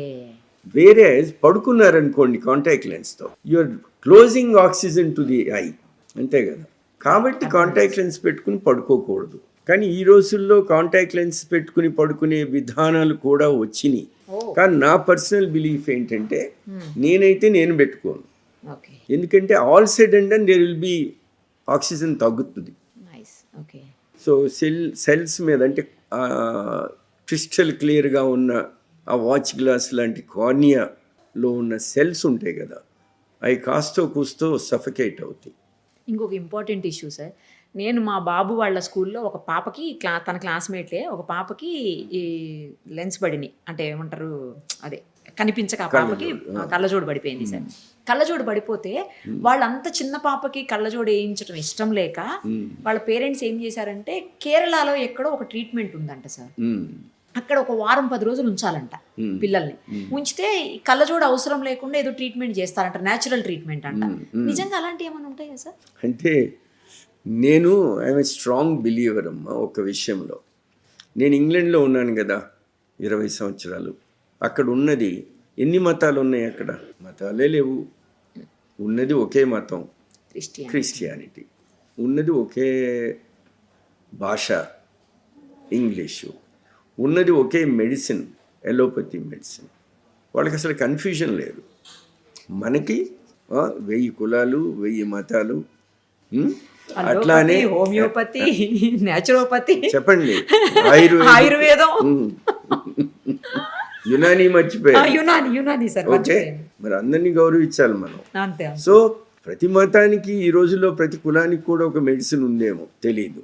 ఓకే. కాబట్టి ఇన్ని మెడిసిన్స్ ఉన్నప్పుడు కొద్దిగా కన్ఫ్యూజన్ ఎక్కువ ఉంటుంది మనకి. కన్ఫ్యూజన్ ఉన్నప్పుడు డెస్పిరేషన్లో నా జీవితం అంతా కూడా నేను సినిమాలు చూసి నేర్చుకున్నాను. తల్లిదండ్రులు నేర్పించిన జీవితం కాదు నాది. ఓకే, అందుకే నేను సినిమాని ఎప్పుడు కూడా, ఒకసారి చిరంజీవి గారు ఒక పబ్లిక్ మీటింగ్లో ఇద్దరం ప్రెస్ ముందే చెప్పాను, నేను నా జీవితం అంతా నేను నేర్చుకుంది సినిమా నుంచి, మంచి చెడు. ఎందుకంటే ప్రతి పిల్లోడు అమ్మాయి సినిమా హాల్ని చూసి బయటకు వచ్చేటప్పుడు హీరోయిన్ లాగా వస్తారు, ఆరు హీరోలాగా వస్తారు. అవి మనకి ఇంబైడ్ అవుతాయి మన మనసులో. మనం చూసి నేర్చుకుంటాం చాలా విషయాలు. చెప్పి నేర్చుకునే దానికన్నా కూడా చూసి నేర్చుకుంటాం చాలా ఎక్కువ ఉంటుంది. అందుకే ఈ మీడియా ఇంత స్ట్రాంగ్ అయిపోయింది. మీ media, yours is a visual media. Today the visual media is ruling the universe. అంటే ఏంటి? అందుకే అన్నారు, ఏమన్నారు ఇందాక మీరు చెప్పారు చక్కటి తెలుగులో, అన్నీ కన్ను సర్వేంద్రియం నయనం ప్రధానం అన్నారు. అది విజువల్ మీడియా గొప్పతనం. సో ఈ రకంగా చూసుకుంటే మీరు అడిగిన ప్రశ్న ఆ పిల్లని తీసుకెళ్ళి అక్కడ ట్రీట్మెంట్ ఇప్పిస్తే సెట్ అవుతుంది, అసలు అలాంటి ట్రీట్మెంట్స్ ఉంటాయా? ఉంటాయి, కానీ జరుగుతాయా? ఎంతమందిలో జరుగుతున్నాయి? ఇప్పుడు లేసిక్ ఎందుకు పాపులర్ అయిందమ్మా చెప్పండి? ఎక్కువ సక్సెస్ అయింది కాబట్టి. అదే ఎందుకయింది? ఇప్పుడు అదే accuracy ఉంది కాబట్టి. మన ఆయుర్వేదిక్లో కొంతమంది ఏం చెప్తారంటే యోగా ఎక్సర్సైజెస్ చేస్తే అసలు పవర్ అంతా తగ్గిపోతుంది డాక్టర్ గారు అంటారు. కరెక్ట్ అండి, నాకు కొద్దిగా చూపెట్టండి, చేస్తాను అంటాను నేను, అవతల వ్యక్తిని గౌరవించడానికి. ఎప్పుడు కూడా మా ఫాదర్ ఏం చెప్పేవాళ్ళు అంటే learn to respect the other persons belief. అవతల వాడి నమ్మకాన్ని గౌరవించడం నేర్చుకో. You don't need to contradict that. మీరు జీసస్ని నమ్ముకుంటే మీరు నమ్మిన జీసస్ని కూడా నేను గౌరవించాలా? నేను నమ్మి మిమ్మల్ని ఫాలో అవ్వాల్సిన అవసరం లేదు. అట్లానే నేను నమ్మిన వెంకటేశ్వర స్వామిని మీరు గౌరవించాలి ఖచ్చితంగా. మన ఇద్దరు నమ్మిన దేవుళ్ళు కాకుండా అల్లా అంటే వాడిని గౌరవించండి అంతే. అప్పుడు కాన్ఫ్లిక్ట్ ఉండదు. ఆ రకంగా ఆలోచించి నేనేమంటానంటే లేసిక్ ఇంత పాపులర్ అవటానికి కారణం నేను ఈరోజు చేస్తే మర్నాడు చూస్తున్నాడు. నేను యోగా చేస్తే 10 సంవత్సరాలు చేస్తే వస్తుంది అంటున్నాడు. 10 సంవత్సరాలు చేసి ఓపిక అసలు ఇప్పుడు ఎవరి దగ్గర ఉంది? అదే కదా. అసలు మనుషులు పేషెంట్స్ వస్తే 5 నిమిషాలు లేట్ అయితే తన్నేతోట్లు ఉన్నారు. నిజమే సార్, అది మీరు అన్నది. అంత పేస్ ఆఫ్ లైఫ్లో ఉన్నప్పుడు మనం పేషెన్స్ లేని పరిస్థితుల్లో మోస్ట్ పాపులర్ అయ్యే విద్య ఏదంటే మ్యాజిక్, స్పీడ్. ఆ స్పీడే లేసిక్. ఈరోజు చేస్తే రేపు చేస్తే కనపడుతుంది. ఆయుర్వేదంలో రాదు. మీకు యోగా చేస్తే రాదు, వస్తుందేమో తెలియదు నాకు, వాళ్ళని అగౌరవపరచను, కానీ ఓపిక లేదు నా దగ్గర. 10 ఏళ్ళు నేను ఎక్సర్సైజ్ చేసే ఓపిక. అది కారణం అన్నమాట, అంతకన్నా ఏం లేదు. ఇప్పుడు దేర్ ఆర్ పేషెంట్స్, నా కంటితో నేనే చూసిన కేసులు కూడా ఉన్నాయమ్మా. నేను ఒకసారి ఒక రెటీనాలో లీషన్ వస్తే చెప్పాను ఇంకా చూపు రాదని, ఇంగ్లాండ్లో, అది కూడా ఇంగ్లాండ్లో. ఆ లేడీ అన్నది, నేను మీ దేశం, నువ్వు ఇండియా వాడివి కదా, మీ ఆయుర్వేద బుక్స్ ఎక్కువ చదువుతుంటాను, అందులో ఒక పర్టికులర్ పువ్వుని ఒక లోషన్ లాగా తయారు చేసి దాన్ని నేను తీసుకుంటే రెటీనాకి ఉపయోగపడుతుంది అని రాసి ఉంది అని అంటే నేను అన్నాను, చాలా మంచి విషయం చెప్పావమ్మా, ముందు నా దేశాన్ని గౌరవించావు, అదేదో నువ్వు ప్రయత్నించి దానివల్ల ఎట్లాగూ సైడ్ ఎఫెక్ట్స్ ఉండవు కాబట్టి ట్రై చేయి, నాకు వచ్చి చెప్పు, let us be in touch అని ఆ నంబర్ తీసుకుని నా నంబర్ ఆమెకి ఇచ్చి వెయిట్ చేస్తే ఎగ్జాక్ట్లీ 1.5 years తర్వాత ఆ అమ్మాయి ఫుల్ విజన్ రికవర్ అయింది. మరి నేనైతే ట్రీట్ చేయలేదు కాబట్టి how can I say ayurvedic పని చేయదు, హోమియోపతి పని చేయదు అని? I will be blind. కాబట్టి అక్కడ కేరళలో ఎవరో చేస్తున్నారు అనేది ఇంకా విపులంగా మీరు తెలుసుకోవాలి. ఏంటి, ఎన్ని రోజులు పడుతుంది, ఎంతమందికి నిజంగా జరిగింది. మనం ఎన్నో వింటూ ఉంటాం, విన్నయన్ని నిజాలు కావు కదా. అట్లా ఇంకొకటి సార్, ఇప్పుడు ఈ మీరు వేసే అంటే ఏదైతే ఈ క్యాటరాక్ట్ చేస్తున్నారో వాటిల్లో ట్రై అని సంథింగ్ రకరకాలు ఉన్నాయి సార్ లెన్సెస్. ఆ లెన్సెస్ లో కలర్స్ చేంజ్, ట్రైఫోకల్, బైఫోకల్ ఇవన్నీ ఉన్నాయి కదా. వీటిల్లో కొన్నిటికి కలర్స్ ఒరిజినల్ కలర్స్ కంటే వేరేగా కనిపిస్తాయి ఆఫ్టర్ సర్జరీ అని విన్నాను, నిజమా సార్? కరెక్టేనమ్మా. ఎప్పుడూ కూడా న్యాచురల్ లెన్స్తో మనం పర్సెప్ట్ చేసే కలర్స్ వేరు, ఆర్టిఫిషియల్ లెన్స్తో మనం పర్సెప్ట్ చేసే కలర్ వేరు. ఈ ప్రాబ్లం ఎప్పుడు చెప్తాడంటే పేషెంట్ ఫస్ట్ ఐ చేసిన తర్వాత, ఫస్ట్ ఐ చేయగానే రెండింటికి తేడా తెలుస్తుంది. తేడా తెలిసి డాక్టర్ గారు ఏంటి ఇదంతా చాలా బ్రైట్ గా ఉంది, బ్లూయిష్ గా ఉంది, ఎల్లోగా ఉంది, ఇట్లా రకరకాల ఎక్స్ప్రెషన్స్ ఇస్తారు. నేను నవ్వుతాను, నవ్వి అది న్యాచురల్ అండి, కానీ మీ రెండో కన్ను అయిన తర్వాత మళ్ళీ నార్మల్ అయిపోతారు, రెడ్డే గ్రీనే అని చెప్తారు. ఇది వెరీ కామన్ క్వశ్చన్ మమ్మల్ని అడిగేది. అంతేనా సార్? అట్లా నిజంగానే తేడా కనిపిస్తుంది? నిజంగానే ఫస్ట్ ఐ చేసినప్పుడు తెలుస్తుందమ్మా, తర్వాత బ్రెయిన్ పర్సెప్ట్ అవుతుంది. ఇంకొకటి, ఈ మల్టీఫోకల్ ట్రైఫోకల్స్ పెట్టుకున్నప్పుడు గ్లేర్ ఎలిమెంట్ ఉంటుంది, అంటే పగల బాగుంటుంది, నైట్ టైం స్ట్రీట్ లైట్స్ చూస్తే రింగులు కానీ చిన్న స్టార్ బర్స్ట్ ఎఫెక్ట్స్ ఉంటాయి. ఎందుకంటే నేను పెట్టుకున్నాను కాబట్టి చెప్తున్నాను. నేను రోజు నైట్ డ్రైవ్ చేస్తాను, నాకేం ప్రాబ్లం లేదు. గోల్ఫ్ అన్నారు కదా ఇందాక, ఎర్లీ మార్నింగ్ 4:30 లేచి 5 కల్లా గోల్ఫ్ కోర్స్లో ఉండాలి. సో నైట్ టైం నేనే ఉంటాను, డ్రైవర్ ఉండడు. సో ఈ గ్లేర్ కనపడుతుంది, కానీ కారు హెడ్ లైట్స్ పడిన చోట గ్లేర్ ఉండదు కదా. స్ట్రీట్ లైట్స్ కదా, కారు ఇటు చూడకుండా స్ట్రీట్ లైట్స్ ఎవడు చూస్తాడు, యాక్సిడెంట్ అవుద్ది. కాబట్టి అది ఇష్యూ కాదు, కానీ ఫినామినన్ ఎగ్జిస్ట్, కానీ తగ్గుతుంది, మొదట్లో ఉన్నంత తర్వాత ఉండదు. కారణం ఏంటి? అలవాటు చేసేసుకుంటుంది మెదడుకు మేత, బ్రెయిన్కి అలవాటు అయిపోతుంది. దాన్నే మేము మా భాషలో న్యూరో అడాప్టేషన్ అంటాం. దీనికంటే ప్యూర్ సి అని వచ్చింది కొత్తగా, అది బాగుంది అని విన్నాను సార్, నిజమా? కరెక్ట్ అమ్మా. Pure see is instead of lens అండి. ఈ లెన్స్లో ఇందాక అన్నారు కదా మీరు, ట్రైఫోకల్ బైఫోకల్ అని. అట్లా ఫస్ట్ మోనోఫోకల్ మల్టీఫోకల్ ప్రపంచంలోకి వచ్చినాయి. మోనో అంటే ఒక చూపే, దూరం కనపడుతుంది, దగ్గరికి కళ్ళజోడు వేసుకోవాలి, లేదా దూరం దగ్గర కనపడుతూ కళ్ళజోడు వేసుకోవాలి. That is monofocal. మల్టీఫోకల్ అంటే it's a misnomer actually. Multifocal is bifocal. దూరం కనపడుతుంది, దగ్గర కనపడుతుంది, మధ్యది కనపడుతుంది, కొద్దిగా దగ్గరికి వెళ్ళి చూడాలి. Okay, that's what I had ఆ రోజుల్లో. అది 2010లో. తర్వాత ఈడ్ ఆఫ్ లెన్స్ వచ్చింది. ఈడ్ ఆఫ్ లెన్స్ ఎందుకు వచ్చిందంటే, నేను ఆ రోజున ఇందాక మీరు అడిగిన 40 ఏళ్ళ తర్వాత రీడింగ్ గ్లాసెస్ కోసం ఒక లేజర్ టెక్నాలజీ తెచ్చాను. ఆ టెక్నాలజీలో ఎప్పుడైతే నేను ఇంట్రడ్యూస్ చేశానో దాన్ని లెన్స్కి అప్లై చేశారు. చేసి దాన్ని ఈడ్ ఆఫ్ లెన్స్ అన్నారు. అంటే గ్రాడ్యువల్గా మీకు దూరం దగ్గర కనపడతాయి, రింగ్స్ ఉండవు, సో గ్లేర్ ఎలిమెంట్ తక్కువ ఉంటుంది, కానీ దగ్గర దూరం దీనంత బాగా కనపడదు. వాళ్ళకి ఏం చెప్తాము, ఎలిమెంట్ ఆఫ్ గ్లాసెస్ మీరు కంపల్సరీగా పెట్టుకోవాలి, రీడింగ్ గ్లాసులు వేసుకోండి, పెట్టుకోవాలి. ఇంకొకటి ఉంది, for which I'm a strong believer. ఒక కంట్లో ఈడ్ ఆఫ్ పెడతాను, ఇంకొక కంట్లో మల్టీఫోకల్ పెడతాను, దాన్ని మిక్స్ అండ్ మ్యాచ్. ఇట్లా టెక్నాలజీ నా జుట్టు ఉన్నాయి, చేసేవాడు గొప్పతనం బట్టి ఉంటుంది. ఇప్పుడు మనం ఒక్కనుతో చూడం కదమ్మా, రెండు కళ్ళు ఒకసారి, ఒక్క కన్ను చూసేది ఒక్కసారే. అమ్మాయి అబ్బాయి ఒకళ్ళకి కన్ను కొట్టుకున్నప్పుడు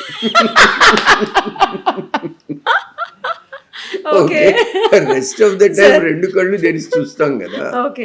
చూసినప్పుడు how does it matter to you? నేను ఏ కళ్ళతో ఏది పెట్టానో మీకు అనవసరం, నేను రెండు కళ్ళతో మీకు చూపిస్తాను అనేదే నేను ప్రామిస్ చేసేది ఎవరికైనా. ఇట్లా చూస్తే తేడా ఉంటుంది, ఎందుకంటే ఇది ఈడ్ ఆఫ్, ఇది మల్టీఫోకల్. మంచి ఐడియా సార్ ఇది, కరెక్ట్. సో దానివల్ల ఏమవుతుంది, చక్కటి దగ్గర విజన్ కనిపిస్తుంది, అది కనిపిస్తుంది, దూరం మధ్యది కూడా కనపడు, అన్ని కనిపిస్తాయి, గ్లాస్ అవసరం లేదు. బాగుంది సార్ ఐడియా, సూపర్ అసలు మీకు. రైట్, ఈ ఐడియాస్ అన్ని క్రియేట్ చేయటమే నా అదే కదా సార్. ఫైనల్లీ ఒక్కసారి డాడీ దగ్గరికి వస్తాను సార్, ఇదే లాస్ట్ క్వశ్చన్. ఇంకా చాలా మంది పేషెంట్స్ వెయిట్ చేస్తున్నారు, వాళ్ళు మిమ్మల్ని కాదు, ఇంకా లేట్ అయితే నన్ను కొడతారేమో.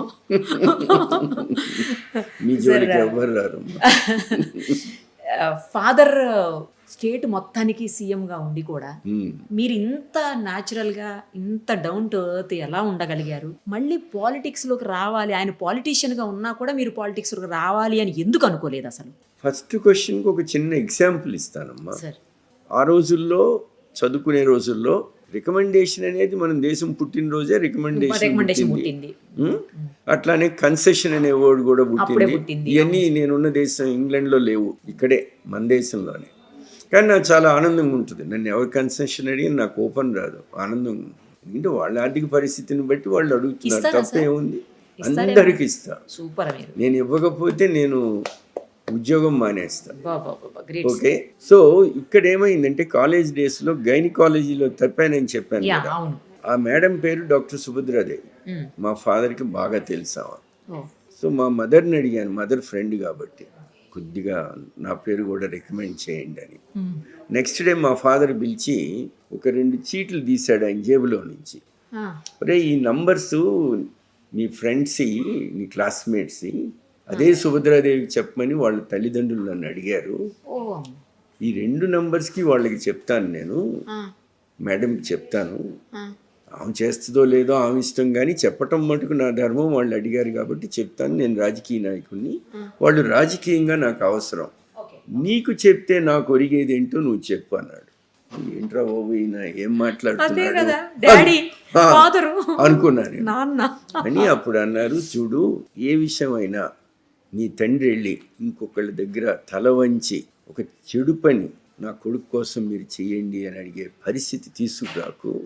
మనకు పొలాలు ఉన్నాయి, పోయి చక్కగా పొలం చేసుకో, లేదా రాజకీయంలోకి రా, చిన్నప్పటి నుంచే ప్రజల కోసం బతుకు, పాలిటిక్స్ చేసుకో, అంతేకాని అడగ.